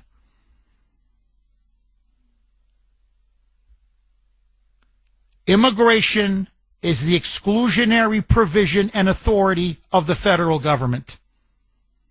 The Constitution says it. The Supreme Court has ruled on it multiple times. It is the law of the land. What Fry thinks of immigration or ICE is irrelevant. What Waltz thinks of immigration or ICE is irrelevant. What Keith Ellison thinks of ICE or immigration is irrelevant. And the job of law enforcement, local or state, is when you see a crime, you have to arrest people. You don't stand back. That's an abdication of your responsibility. You're no longer law enforcement. You piece of you-know-what. You POS.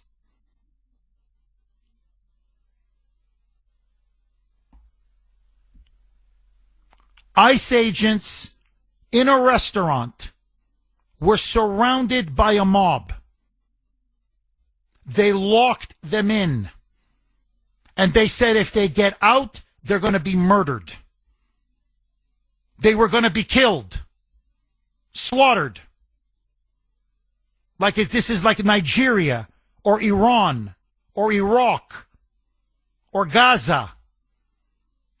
And ICE called 911 and told the local police they're going to here to kill us if we get out of the restaurant. We don't want to return fire. We need you to come and arrest them. Local Minneapolis police did F all. They did nothing. And you guys are proud of this? Minneapolis will never be the same again. Just like you've destroyed Seattle, just like you've destroyed Portland, just like you've destroyed Chicago, just like Mamdani right now is in the process of destroying New York. Whatever you... Los Angeles used to be the crown jewel of the United States. Parts of it now, it's like it belongs to Mexico. It's a third world freaking hellhole. Whatever you liberals touch, you destroy. Friday, 8 o'clock-ish. You know what that means. Kuhner's Call Log, Caller of the Week. It's time for Kuhner's Call Log, where we showcase our favorite caller from the week. I can hear you. Can you hear me? Thanks for holding, Jim. I'm an independent from New Hampshire. I voted for Trump twice. I want to see him succeed in this. My whole thing is with this country, what does this lead to? It does lead to civil war. You want the Insurrection Act. That's probably the worst thing that can happen. We have a young generation. They're upset. Everything's expensive. AI is right around the corner. They're going to deal with that. Everyone's upset. This is just an ingredient for civil war. So we need a stable country. I always believed united we stand. We're American. Okay, you have a neighbor that's a Democrat. You have a neighbor that's Republican. Whatever you have, you still got to remember they're American. Because we're going to get to the point that we're going to look at them. We're going to kill them like we did in the Civil War. Do you want to kill these kids? You want to kill these children because they got brainwashed whatever way? So this is the thing. I think we have to have a compromise. My whole thing is I believe in immigration control 1,000,000%. When he closed the borders, the best thing he ever did by far. I love it. But what's happening now, I think, is divisive. It's about principle. It's not about party. The principle is it was a bad thing. It should have happened, but it did. Come out with that. Do it like any other investigation with the police shooting, federal shooting. Investigate it. Instead of trying to paint him as the best person ever or the worst person ever, just come to common ground on that. And that would start bringing some unity. I'm not saying we're going to get along with Democrats or Republicans and everyone's not going to get along, but we can have something where it doesn't turn into a civil war. Because that's where we are going. And next week, it could be you on Kuhner's Call Log. Please, don't be a stranger. Call again. Dynamite call. And I got to say, the callers today, all week, on fire. Paul in Rhode Island. Thanks for holding, Paul, and welcome. Yes, how are you? I'm good. How are you, Paul? Good, thank you. Haven't called in a while. But I want to let you know that I appreciate you and what you do. Anyway, as far as Tim Walz is concerned, he needs to go. As far as the mayor of Minneapolis, they need to go. I understand about this issue, but I look at it another way. Step by step, day by day. If they don't want to follow the rules and they don't want to abide by the law, then you got to get rid of them. It's an election year. So that's the way I look at it. Are you, if you don't mind me asking, Paul, this new plan B, this new strategy, this agreement, this deal that Homan now has cut with Walz and with Keith Ellison. Now we'll see if they'll honor it. Homan definitely will. He's an honorable man. But I don't know if Walz and Ellison will. But let's just, for the sake of argument, say they honor it. Are you in favor of this deal, or are you not in favor of this deal? I wouldn't trust them with a 10-foot pole, but a deal is a deal. If they don't honor that deal, then they got to do what they got to do. They got to uphold the law. If they don't follow their end of the deal, then it's all or nothing. You got to do what you got to do. Paul, I'm with you. My fear is I think they're going to break. If they're smart, they honor the deal. I think Homan's given them a very good deal. If they're smart, they'll take the deal and they'll honor it. But neither Walz or Fry are known for their intelligence, so we shall see. And if they break the deal, well, now they've given Trump and Homan the opening they need to really go hard and really go heavy. So we shall see. 617-266-6868. Paul, thank you very much for that call. Let's go to Mark in Lowell. Thanks for holding, Mark, and welcome. Hi, Jeff. Hi, Mark. Hey, a couple of things. Once the looming deadline of February 1st, did that disappear of not providing funds for sanctuary cities? Well, in theory, it's still there. Although Trump's not talking about it anymore. Now, it doesn't mean it's not on. It's like it's just faded away. But from my understanding, he hasn't rescinded that. So by February 1st, a lot of these cities and states should be losing federal funding. affecting the good citizens or the illegals. The job here is to desensitize the illegals from being here. So I understand that. And Holman doing the deal thing, I don't see how he lost anything. They're still going after all the worst of the worst, as they've been broadcasting since they started this last January. And I see nothing wrong with that. I know why they're saying it that way, because...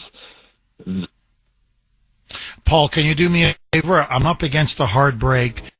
Okay, let's go right back to Mark in Lowell. Mark, sorry that we got cut off by having to go to a hard break, but please pick up where you left off, Mark.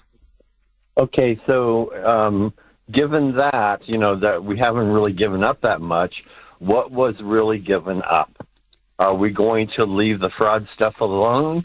Because why would the governor and the attorney general agree to doing this stuff when it's what they want, what Holman wants to do in the first place?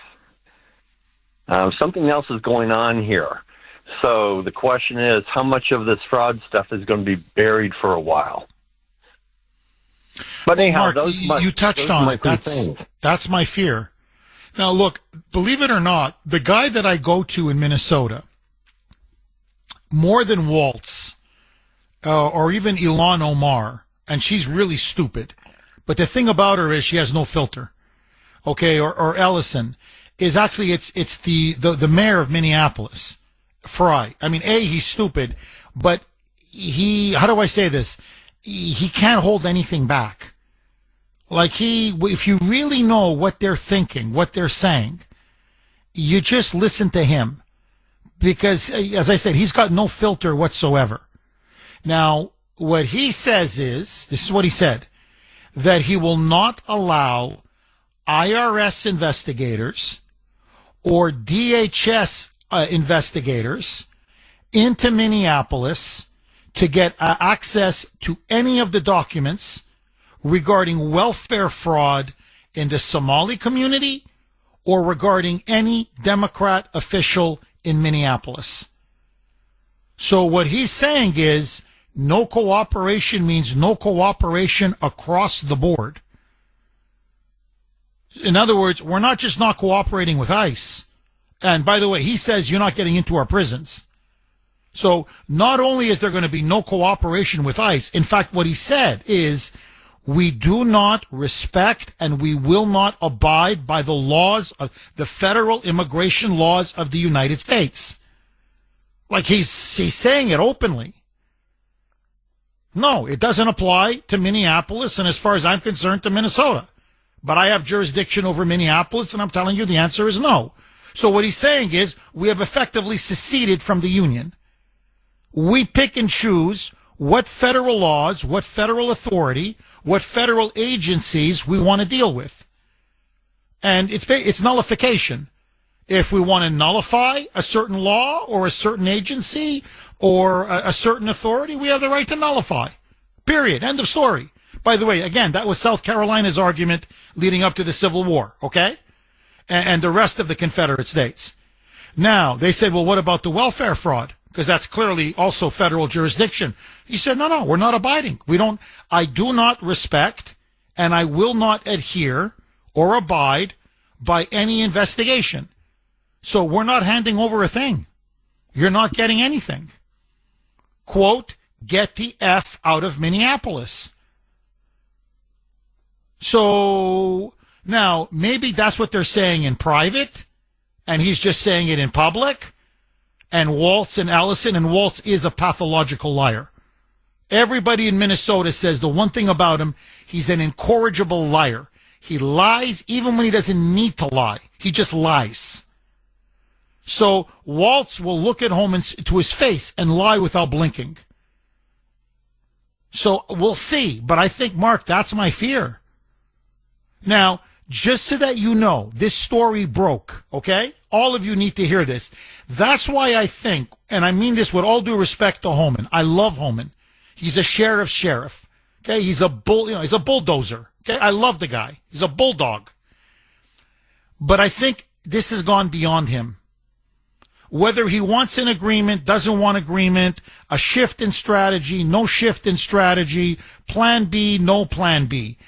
This is the problem now. It has now been uncovered by Dr. Mehmet Oz, okay, on behalf of the Trump administration. Listen now to this. Illegal aliens in California are literally treated better than U.S. senior citizens. Illegal aliens under Gavin Newsom have been put on Medicare illegally. And when they're put on Medicare illegally, not only are they given free health insurance, but listen to this, they've been caught. They get free dental care, free, unlimited free dental care. Dental implant surgery, and as I can tell you, dental implant surgery is expensive. Okay, dental implant surgery, full mouth restoration. You want brand new teeth? You got it. Okay, you can go to the dentist 20 times a year. You and your family. Dental care free, vision care free, glasses free, contacts free, eye surgery free, all free. U.S. senior citizens on Medicare, they got to pay full freight for dental. It's not covered. Full freight for vision. And that's just the tip of the iceberg. Billions and billions and billions of dollars just in this alone in fraud. Just in dental care and vision for illegals. Now, I'm sorry. When you're dealing with fraud on this level and this scale that is siphoning off, stealing so much of our money and out of our budget, you can cut 1 million deals. The public is not going to stand for this. Okay, I mentioned earlier that Maine now has seen the enhanced ICE operation end. Apparently, Rhino Republican Senator Susan Collins spoke to Homan. And then after speaking to Homan, she spoke directly to the president, saying this is not going to be good. Portland and Lewiston will become another Minneapolis, and you don't need the optics, especially going potentially into the midterm elections. And so for whatever reason, President Trump has now said, fine, we are going to end all ICE operations for now, temporarily, across the entire state of Maine. Now, this is what I feared was going to happen. That, like a virus, like a cancer, it spreads. This insurgency, this sedition, this insurrection, it spreads. Maura Healey now came out and said that she will now follow the Minnesota model. She has now passed an executive order, and she now is sponsoring or filing legislation on Beacon Hill for the state legislature to now pass essentially now provisions that are very similar to what they have across Minnesota. So this is what Maura Healey wrote last night. My job is to keep the people of Massachusetts safe. And right now, that means protecting them from ICE. That's why today I filed legislation that would, 1, keep ICE out of schools, child care centers, hospitals, courthouses, and places of worship. 2, allow parents to prearrange guardianship for their children in case they are detained or deported. 3, make it unlawful for another state to deploy its National Guard in Massachusetts without my permission. And she ends with, when Washington won't act, Massachusetts will. And when Trump attacks our families, we defend them. Now, a couple of quick points, and then I want to, again, go right back to the phone lines. 617-266-6868. When she says Trump attacks our families, she means illegal aliens. She means illegals. So, again, she is putting foreign nationals, foreigners who have committed countless crimes, who have no right or no business being in our country, above the citizens of the United States and the lawful residents of the United States and of Massachusetts in particular. Okay, that's number one. Number two, people need protection from ICE? Like, think how perverted and sick her logic is. First of all, we need protection from her. Okay, that's the first point, the obvious point. But here, okay, I'm not going to get into all the statistics. I'm not going to give you all the numbers. I'm not going to give you any of that. Here, just one story, just one. And this is who Maura Healey is protecting. This is who the left and the media and the Dems are protecting. Fernando April, an illegal alien who was convicted on 3 counts of raping a child by force and 3 counts of aggravated rape of a child. ICE Boston was looking for him for years. He was released in 2022. He was hiding out in near a park in Massachusetts, in Salem. Okay? In Salem. Because under Maura Healey, she refused to cooperate with ICE. They had a detainer. They wanted him. He's an illegal alien sex predator from Guatemala. He has raped and molested and, sodomized countless children. He's one of the most dangerous sex predators in the world. ICE wanted him. Healey released him. Then they had spent years tracking him down because they don't give any information whatsoever. She's ordered the Massachusetts State Police, the Boston Police Department, all police departments do not share any information with ICE, period, full stop. And then finally, several years later, they managed to arrest him and they caught him living right near a park where young children play. And we need protection from ICE? We don't need protection from animals like this guy? Now, what kind of a human being, forget a governor or a mayor or whatever, what kind of a human being shields, protects, and coddles and releases into the community a convicted pedophile, a sexual monster, a child sex predator, convicted and wanted on other charges for forcibly raping children? And you've got to pass a law to protect people like him? Because the problem is not the monsters like him, but it's the good guys who want to put people like him behind bars or deport him back to Ecuador where he can rot in some prison dungeon? Now, in a nutshell, this is exactly what's wrong with Massachusetts. This is exactly why Maura Healey must be defeated.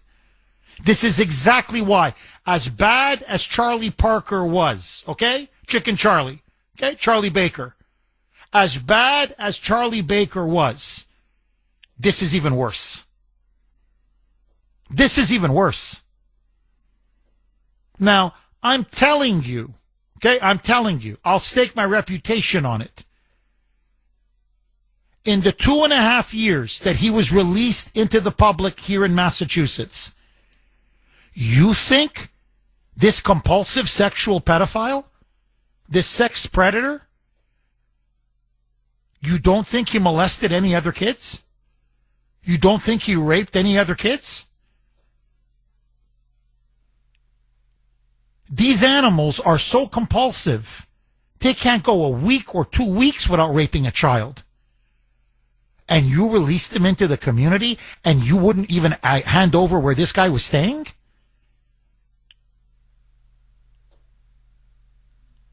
These people are sick. I'm telling you, they're sick. This is sick. This is satanic. This is evil. This is the devil.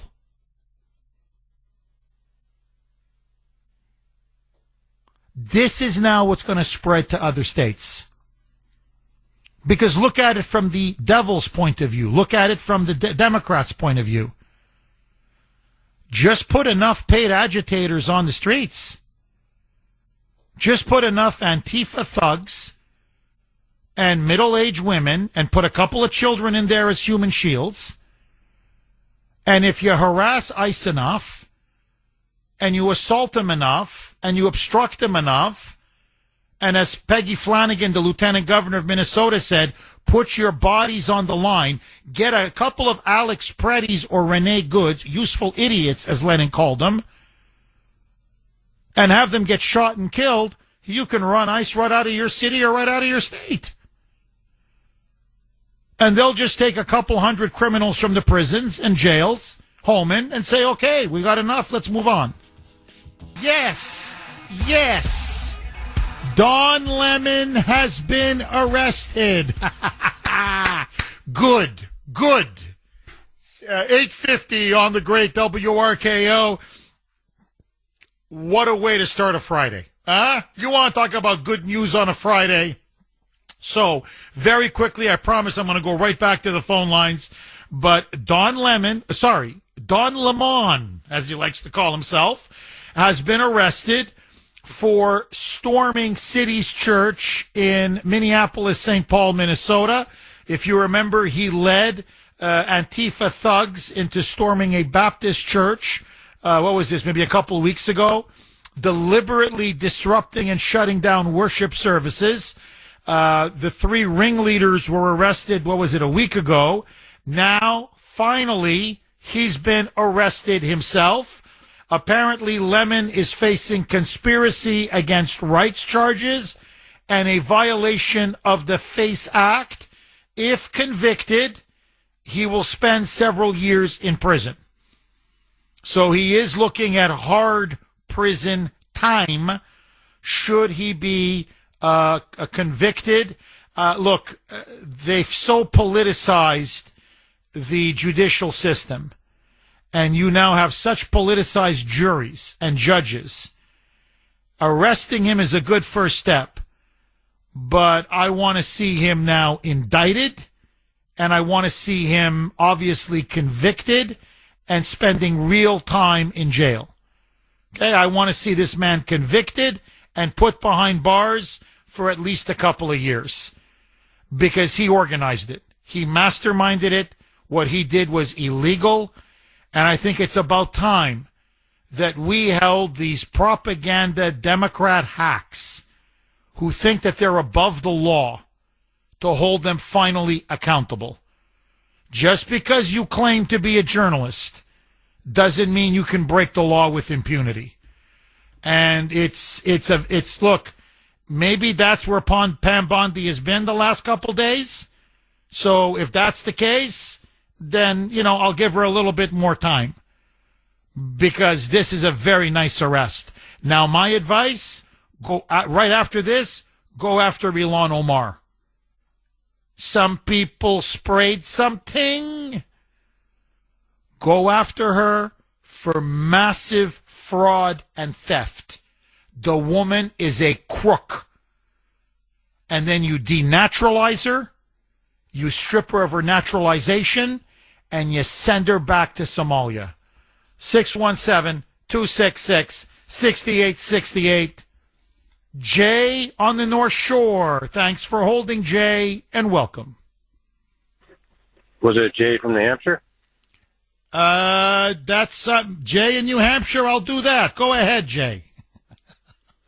Okay, so we elected Trump the first time to drain the swamp. The swamp was too deep. I understand that. I don't hold that against him. He wasn't a politician going in.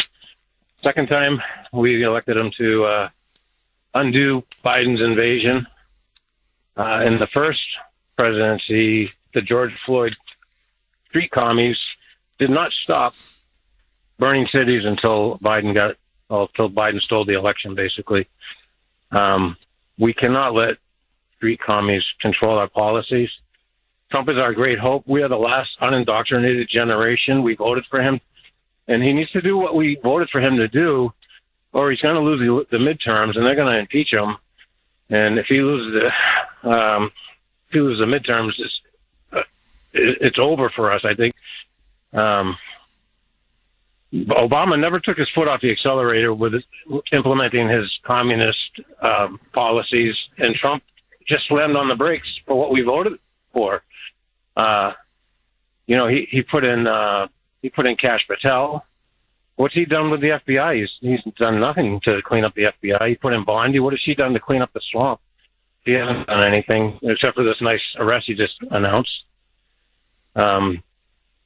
I was in Lewiston, Maine the last 2 days, and the people up there, they're excited, about what was going on. That Holman was coming, and now how are they going to feel? The voters of Minneapolis, the voters of Lewiston, the American voters that were pro-American voted for Trump to deport and build a wall.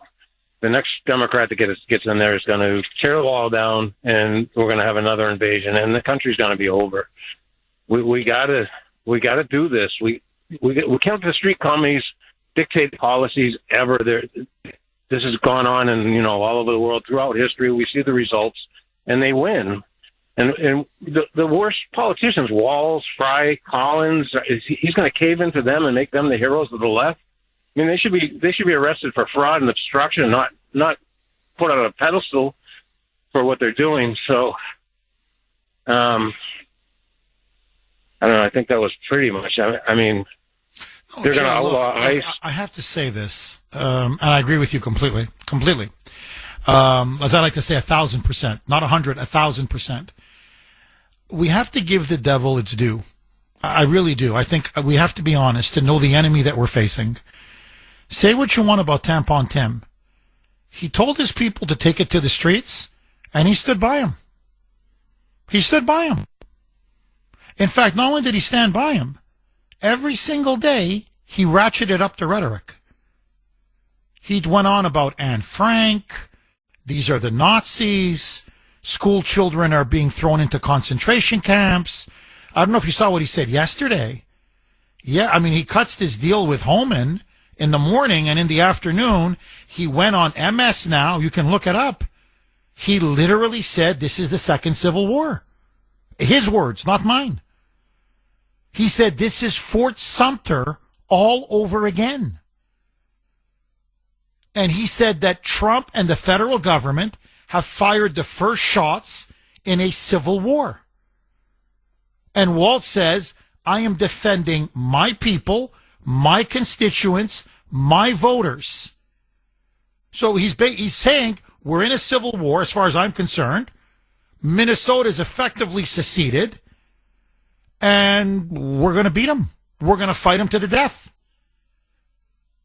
So I'm like, if I'm like, say what you want. If you're an agitator, if you're this thug on the street, and you've been told by Fry, and they have been told by Fry and by Ellison and by Ilhan Omar and by Amy Klobuchar, who, by the way, announced yesterday, the senator, that she's going to be running for governor. So it's going to be a third Waltz term. She's going to do the exact same thing that Waltz is doing. Okay? Klobuchar told him, Waltz told him, they all told him, take it to the streets. get violent, riot. We want you to wage an insurrection.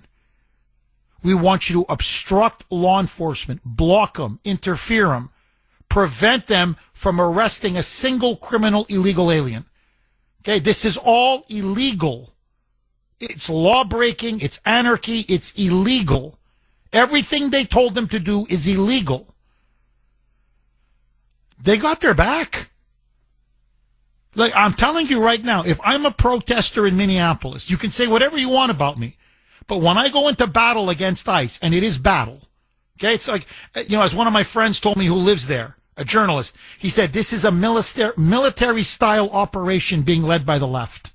It's a color revolution. My people have my back. Fry hasn't backed down an inch. Even Waltz, he may have made some kind of a deal, but what did he give him? Like, think about it. I know a previous caller said, what did Trump give? Okay, fair point. What did Waltz give? Waltz just said, they're already in prison anyway. So Waltz says, you want them? Take them. I don't care. Skin off my back. So you want these rapists and murderers that are in prison? I don't care. Take them. But you're not going to take them off the streets. And you're certainly not going to touch any of the illegals outside, who are not murderers and rapists. They could be fraudsters. They could be scam artists. They could be bilking the state and taxpayers billions and billions of dollars. And being on welfare. But you're not touching them. Those are my people. You're never going to touch them. So what I'm just saying is, they seem, Democrats, as Marianne put it in Florida, okay, in Messenger, she put this on message to me, and I thought it was a very eloquent way of putting it. What's now been shown is that the Democrats hate America much more than Republicans love or are willing to defend America.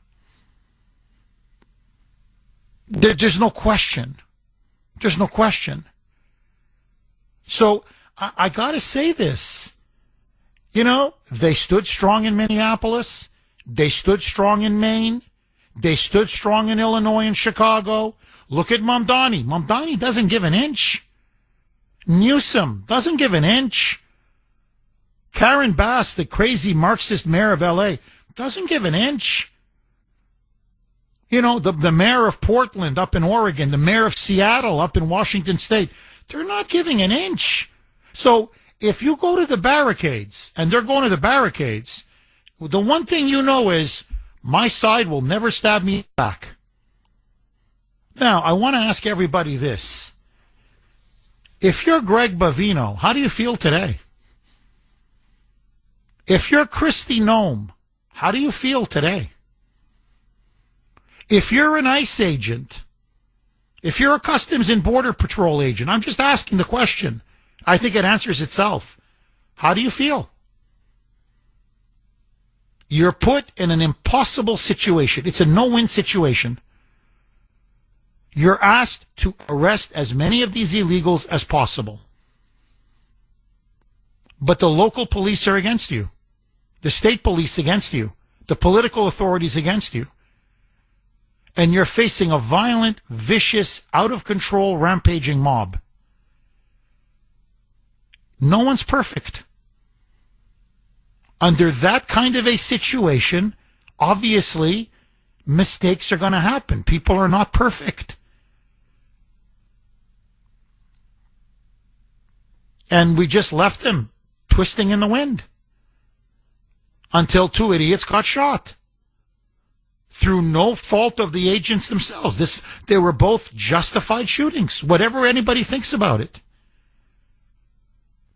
And so, they're like saying, look, you put me in a jungle and I have no support, no backup. I'm taking on animals and with almost, rules of engagement that you're tying my hands every step of the way. And then when something goes wrong or sideways, because people like Alex Preddy are psychopaths, and, we reasonably are in fear of our life because we're being assaulted and attacked and surrounded and swarmed and mobbed all day, all night. They won't let us sleep. They blow whistles in our ears. They pelt our cars with rocks. They chase us out of hotels. They try to poison our foods at restaurants.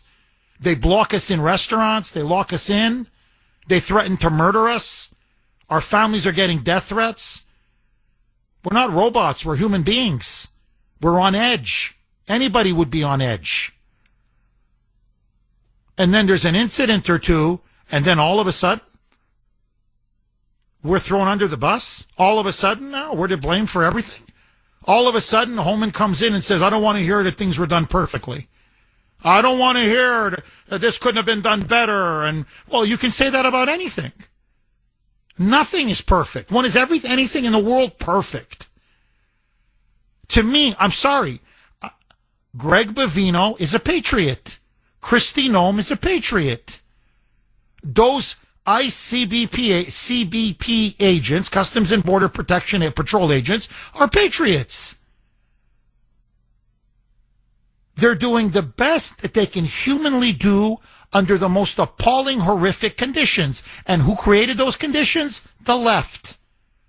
Waltz, Fry, George Soros, Barack Obama, the Democratic Party. This organized left-wing activist network in place. They're the ones that created these horrible conditions. So, look, I'm telling you, ICE agents are demoralized. I would be, you would be, who wouldn't be? Now, look, if they're playing 3D chess and Trump says to Holman, relax, we're going to arrest Ilhan Omar. We've got her on fraud. Fry broke the law in his text. I read the text yesterday when he openly said, we're not abiding by any laws, period. That's it. Okay, that's a crime. So unless they're planning these arrests that I'm not aware of, so like, hey, let's just ease the temperature. Let's play them for fools. Yeah, we'll make agreements, blah, blah, blah. Everything, the temperature dies down. And then, boom, we set a trap for him. Okay, fine. Believe me, I'll be the first one to praise him. But somehow I doubt it. I'm very happy Don Lemon is arrested. I hope to God he goes to jail because he deserves to. But until I see a politician, a Democrat leader, a member of Congress, a mayor, a governor, something, I haven't seen that under Pam Bondi. I'm not keeping my hopes up. So just to reinforce what you're saying, Jay, I agree with you completely. And, now, you're right. Look, here's the problem. The majority of the people in Minnesota are with us. They want ICE. They don't want ICE to stop. Because they have to live with these animals, these illegals. Even in Minneapolis, I'm telling you, even in the Twin Cities, I know, my friends tell me. He goes, there's a lot of good, decent, law-abiding people here. They're living in absolute terror. Not from ICE, contrary to the lies of the media, but from this left-wing scum and vermin on the streets. They go, it's not ICE that's destroying their cars. It's not ICE that's destroying their businesses. By the way, their cars are being carjacked. Their homes are being burglarized. And the police aren't responding. So they're saying, it's like they're their own militia. It's like you have paramilitary leftist militias wandering the downtown streets of Minneapolis, and they own Minneapolis. And they feel utterly abandoned by the federal government and abandoned by Trump and by ICE. And obviously by Fry and by Waltz. Now, that could be you. That could be me.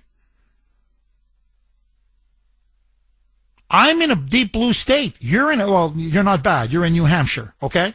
But I'm in a deep blue state. Most of the listeners that listen to the show, we live in a deep blue state. If the feds don't come, you mean to tell me we're going to be at the mercy of these illegal aliens? I pay taxes. You pay taxes.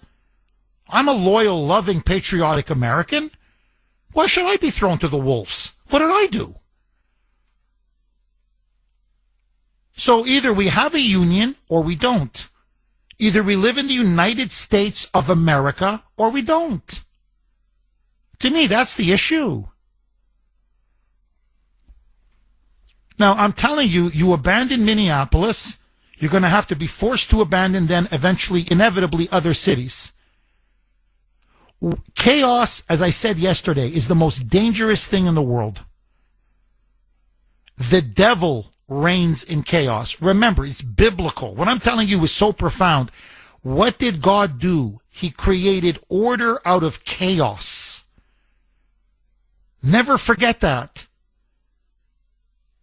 Order is the most beautiful thing in the world. Chaos is the worst. Every evil festers in chaos. Everything. Up to murder and molesting children and rape and even civil war. It all festers in chaos.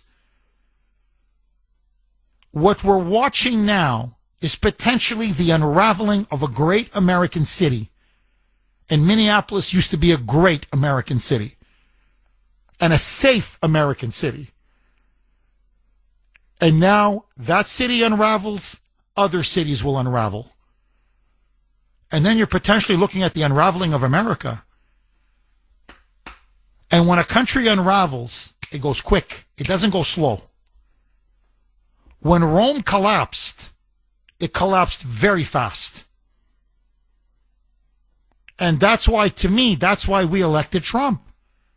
To restore law and order. And in many ways, Holman was the point man for that. Now, this is in my bones. Appeasement never works. And you never make a deal with the devil. Waltz and Fry are the devil. Who created this crisis? They did. Who fostered this crisis and fomented it? They did. Who's been encouraging it every step of the way, pouring gasoline on the fire? They did. Now they're going to be the solution to it? Look, I may be wrong. I hope I'm wrong. I pray I'm wrong. I don't think I'm wrong. Arthur in Chestnut Hill. Thanks for holding, Arthur, and welcome. Hi, Jeff. Hi, Arthur.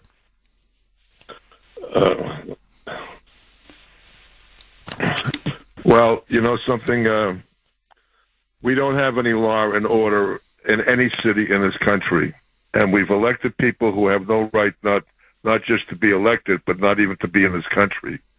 You can't name me one city in this country, one major city, that hasn't been destroyed by riots. And another thing, how many police officers do you think they have in Minneapolis? Well, Arthur, and I'm going to come right back to you because I'm up against the break, okay? So just keep your powder dry because I'm coming right back to you, my friend. They say they have 600 officers. This is what they say. But it's 600. It might as well be zero. Because all they do is watch crime after crime after crime being committed by this left-wing mob. Boy, Kuhner man seems a little even happier than usual today. Don Lemon arrested. Apparently out in Los Angeles, he was arrested, and it looks like he has been indicted under multiple charges: conspiracy against rights, violation of the FACE Act, for helping to organize and lead the storming of City's Church in Minneapolis, St. Paul several weeks ago. I said it at the time. It was a clear crime, a clear violation of the civil rights of those poor churchgoers. Others were arrested, but not Don Lemon. Well, finally, his stupidity caught up with him. Throw the book at him. Okay, let's go right back to Arthur in Chestnut Hill.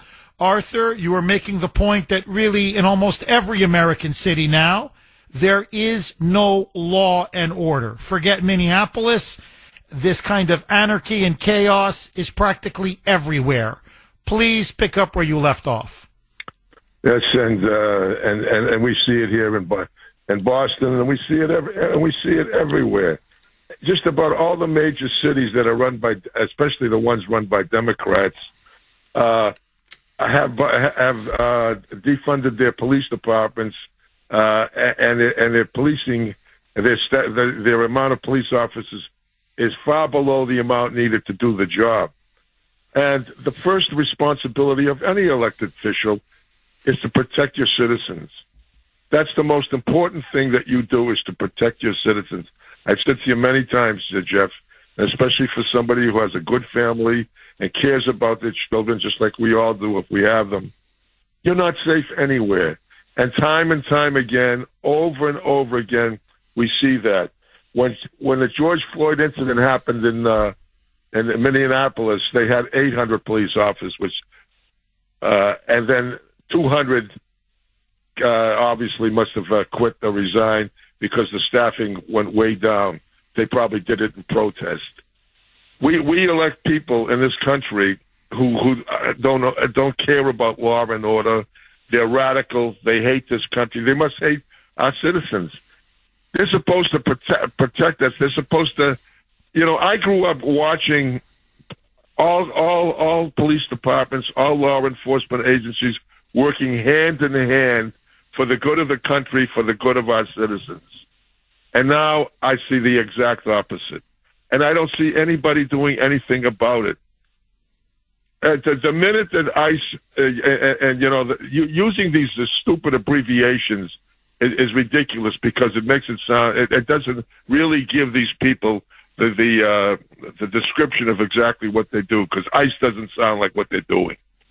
They're turning around and they're taking the most vicious criminals who aren't even American citizens, and we allow the media to turn around and call them our neighbors.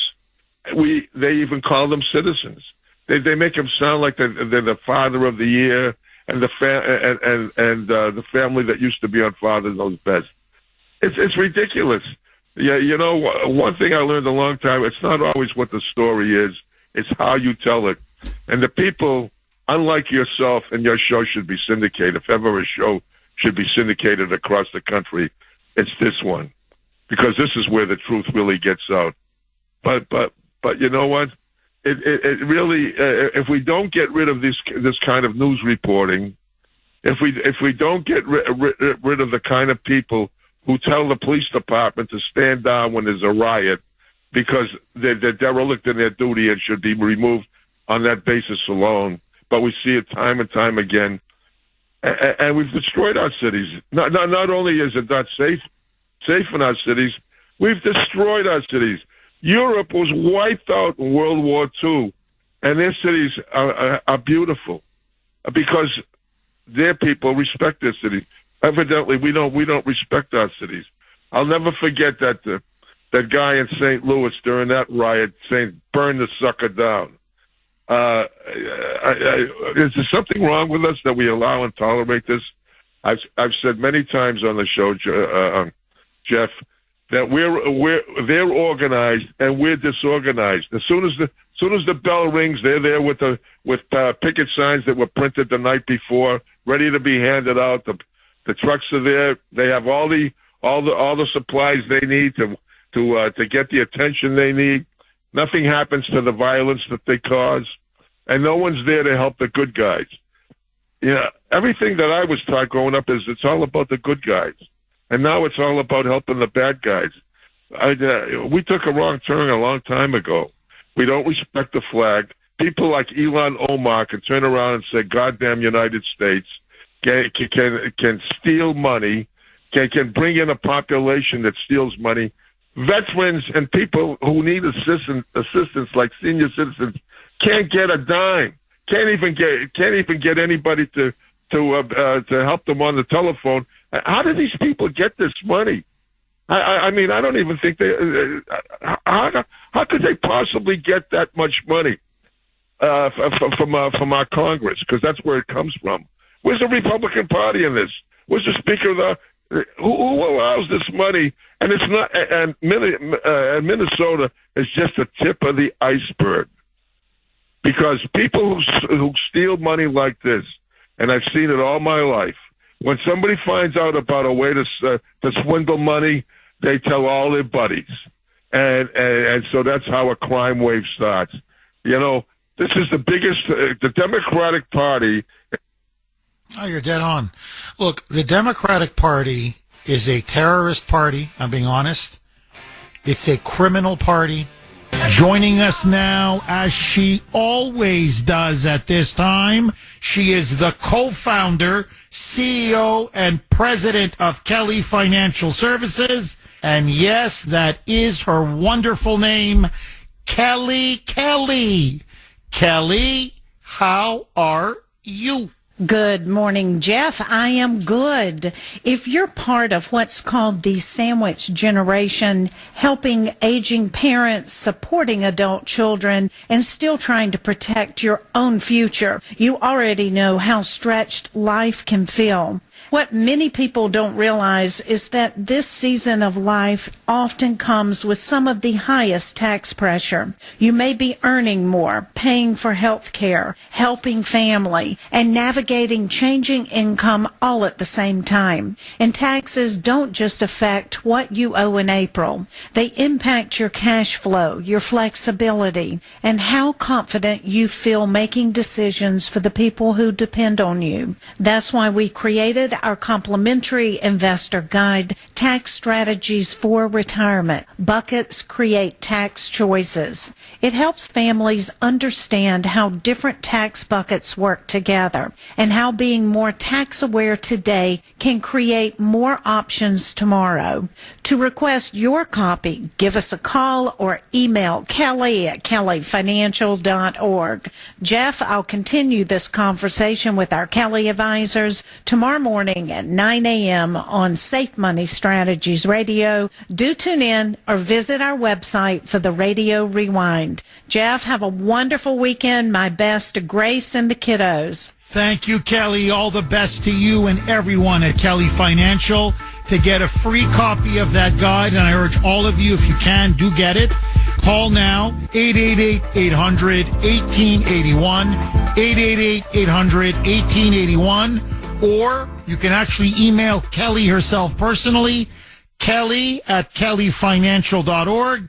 That's Kelly at kellyfinancial.org. Okay, Don Lemon arrested. I'll tell you, I'm going to be singing all day today. You know, kids are going to come back from school later today. Dad, how come you're so happy? Don Lemon. 2 words. Don Lemon. Let me add a third. Arrested. So just so that you know, Pam Bondi has now officially issued a statement saying that she was the one that helped issue the arrest warrant for Don Lemon, as well as 4 others who were part of organizing the storming of the church in Minneapolis, St. Paul, City's church. And the goal was clear. It's obvious. Lemon, like an idiot, was streaming it live. So we've got him on tape. He's taping himself. The goal was to shut down and disrupt worship services. That is a clear violation of the law.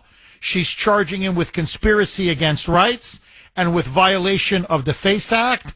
And yes, he is staring at possible jail time, maybe between about 18 months, 2 years to 3 years.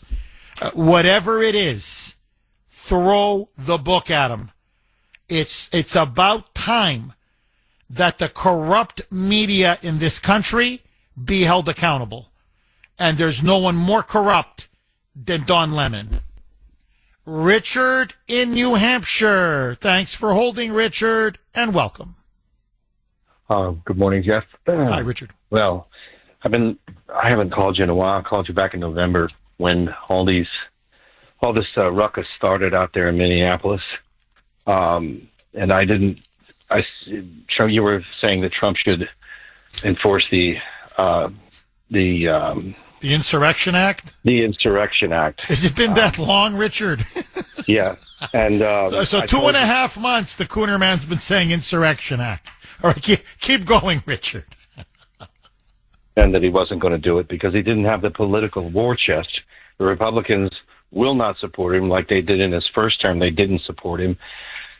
This whole thing is all about Trump. I mean, these incredibly fragmented, hedonistic people, these that are these neo-Marxists, these neo-Maoist people. You know, you cannot negotiate with communists. It's, as you were saying, this is basically communism is evil, which is the devil, and so forth. And you cannot negotiate it. Trump is losing. Trump is, I believe, like I told you back then, Trump is not going to do the Insurrection Act because he doesn't have the support. Now he's going to have even less support. But in Trump's favor, I will say that he's gotten more fat women out walking in these protests than Michelle Obama did in 8 years. So, you know, there is a bright side of the silver lining to this dark cloud. But, you know, I'm not trying to, you know, this is a very serious subject, Jeff, and you know that. The solution is there can't be any negotiation with these people. These people are rabid Marxists. This Democrat Party, they're rabid Marxists. You can't deny that, and it's quite evident with the way that they'll just riot and they'll give their lives because they're involved in a cause that they believe in, and that's the hedonistic mental illness. You know, fragmented hedonism leads to mental illness. It's a mental illness these people suffer from. That's just what I had to say. Richard, I couldn't have said it better myself. And look, I urge everybody, and I don't know, Richard, if you've seen the video or not, but not the video, I mean, it's bad, the video of him when he's fatally shot, but the video of him 11 days before he was fatally shot. Because that's where you see the real Alex Preddy. The yelling, the swearing, the obscenities, the fanaticism, the rage. He's out of control. Like I said, he's like a wild man, like a psychopath. And he's putting himself in front of these ICE vehicles, and they're trying to conduct an operation. They're going after a very dangerous, violent, convicted, criminal, illegal alien. You know, it's not, I don't know, they're not going after some baby, you know, or some innocent child. We're talking about one of the most heinous criminals on the planet. And he's putting himself, throwing his body in front of the vehicles. And like a manic. And that's why I said, I'm telling you, he had mental health issues. I guarantee it. And the middle finger, the F you, why don't you effing assault me? F you. And then the hatred, and he's spitting on these ICE agents. And then he goes behind him, and he starts like violently kicking the back of the vehicle. And then the mob that's around him, as crazy as he is. And then they come out of the car, like these ICE agents, they can't believe it. Like they come out of the car, like, get out of here. Like we're trying to arrest somebody, get out of here. And he's like with the finger, and come on. And then they knock him to the ground. And I'm asking all of you, if this was you, how would you respond? And then you see he's got a loaded gun. And they're trying to pin him to the ground. They're going to arrest him. And he's resisting arrest, and he's swearing, and he's yelling, and he's screaming like a madman. Like he's like someone possessed. And the crowd is getting so out of control and so vitriolic. And they start pelting the agents with objects, and they start hitting them. And then the agents have to use tear gas. And you can tell on their faces, I know their faces are covered, but their body language, you're like, oh my God, there's hundreds of them. And like, there's only, 6, 8 of us. So either we're going to have to start literally firing on the crowd, which is a massacre, which they don't want, or, they're going to tear us limb from limb. And so they leave him alone. That's why he wasn't arrested. And they rush back into their cars and they take off. And of course, the raid has now been completely obstructed. It's been stopped. It's been impeded. So the guy got away. They helped a child molester a 3 times convicted a child rapist get away. Like, bravo. Bravo. Congratulations. Okay, wow, you're such heroes. Now, honestly, Richard, not that you would ever even do it in the first place, but say you did it in the first place. Just indulge me. And then you get a broken or shattered rib. I had a broken rib from a freaking bus accident in Croatia. I was in bed for 2 weeks. The last thing I'm thinking is, ooh, I'm going to confront police. Ooh, I'm going to carry a loaded gun. Ooh, I'm going to resist arrest. Ooh, I'm going to go in the freezing cold. I can barely breathe because, your rib is broken. It's hard to breathe. And I'm going to stand there and I'm going to threaten him. And he goes back a second time. They're cannon fodder. Sal in Framingham. Thanks for holding, Sal, and welcome. Good morning, Jeff. Hi, I've been Sal. saying this to people. I've been saying this to people from the very beginning, and I might have even called you on it, going all the way back to Abrego Garcia, that criminal that they were actually going to the mat for. So it was basically a setup so that when they actually go after illegal aliens without criminal records, it would make it nearly impossible if they're able to do this for actual criminals. Now, let's say 13 million, let's just say, came in under the dementia patient, okay? And 1 million of them, now I'm just saying hypothetically, 1 million of them are criminals, they have records. That leaves 12 million that are illegal, that don't have criminal records, that they're going to not be able to go after. Impossible. They're making it impossible by doing this. So that's a 13 million, a strain on our emergency rooms, everything, schools, all the welfare programs for American citizens. They're going to have babies. It's basically the great replacement theory. It's the great replacement. That's exactly what it is. And they're doing it, and it's working. Oh, Sal, you're completely right. I mean, no truer words have ever been spoken. That's why I don't like the deal. I don't like the deal. I don't like the precedent it establishes. I don't like this new Homan strategy or shift in strategy. I don't like it for many, many reasons. And a big one is the one that you're just laying out. And Sal, look, just to put it all in context, Spain now has a socialist government, okay? A hardcore, open borders, globalist socialist government. Now you're going to say, well, what does Spain have to do with us, Jeff? The Spanish government now just recently gave amnesty to 500,000 illegals, okay? Mostly from the third world. 500,000, 500,000. Not 10 million, not 12 million, not 20 million. 500,000. And when pressed why, he said, quote, to defeat the far right. That's what the socialist prime minister said. And what they mean by the far right is not the real far right. It's patriots, conservatives, populists, people who love Spain and want to have strong borders and protect their national identity. Okay? So, and what he's saying is, so they're saying the quiet part now out loud. They're not even hiding it. We want them to come. We want to give them amnesty so we can replace the voters, so we can destroy every single Western country. And to do it, Spain, they go, you give 500,000, just and Spain's a big country. I mean, it's not our size, obviously, but Spain is a big country. It's not Denmark or, whatever, these Scandinavian countries, which are like maybe 6, 7, 8 million. 500,000, and that tips the scale permanently in favor of the left. Now, I believe 20 million came under Biden, personally. I believe there was at least another 20, 25 million before Biden brought in these invaders. So I think the real number is about 40 million in our country illegally. But let's go low. Let's go your figure. 13 million. We're allowed to maybe deport 1 million because they're the quote-unquote criminals, the violent criminals. That leaves 12 million. They're all going to have children, birthright citizenship, so we're done.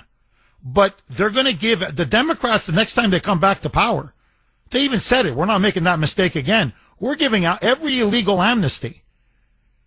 If 500,000 defeats the right in Spain, what the hell is 12 million going to do here in the United States?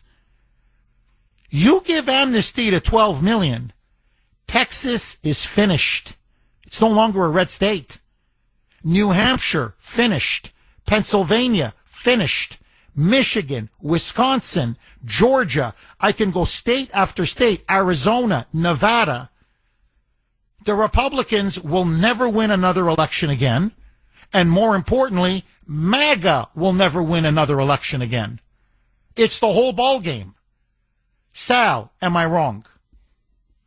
Oh, you're absolutely right. It's all part of the plan. You can go all the way back to, I can't think of his name. You can find the video on YouTube. The former KGB gentleman Brezhnev. Yes, you'll be defeated. Yuri Brezhnev. And that's exactly, that's what they're doing. That's exactly what they're doing. It's playing out right in front of our very eyes. Without firing, without another military having to try to come in and invade, they're invading us with foreign-born people. Sal, dynamite call. Dynamite. Thank you for that call. By the way, just so that everybody knows, there is a very wealthy, he's an American billionaire, but he lives in China. And he is very closely tied to the CCP. Most of his money, it's Soros money, but it's also his money, that is paying these professional agitators and protesters and rioters in Minneapolis. This is a China operation. Remember, the communist Chinese own Tim Walz. They own Peggy Flanagan, the lieutenant governor. They own Jacob Fry. They're swimming in Chinese money. So China is subverting us through these riots in Minneapolis. They're destroying us from within. And they're not even firing a shot. Because they realize all you have to do is bribe enough traitors and fifth columnists. People like Tampon Tim or Jacob Fry or Ilhan Omar or Barack Obama, who also takes a lot of Chinese money, or the Clintons, who swim in Chinese money. And basically they will destroy the United States for communist China. You know, the Chinese have a saying, it's much smarter to overthrow a country without firing a single bullet.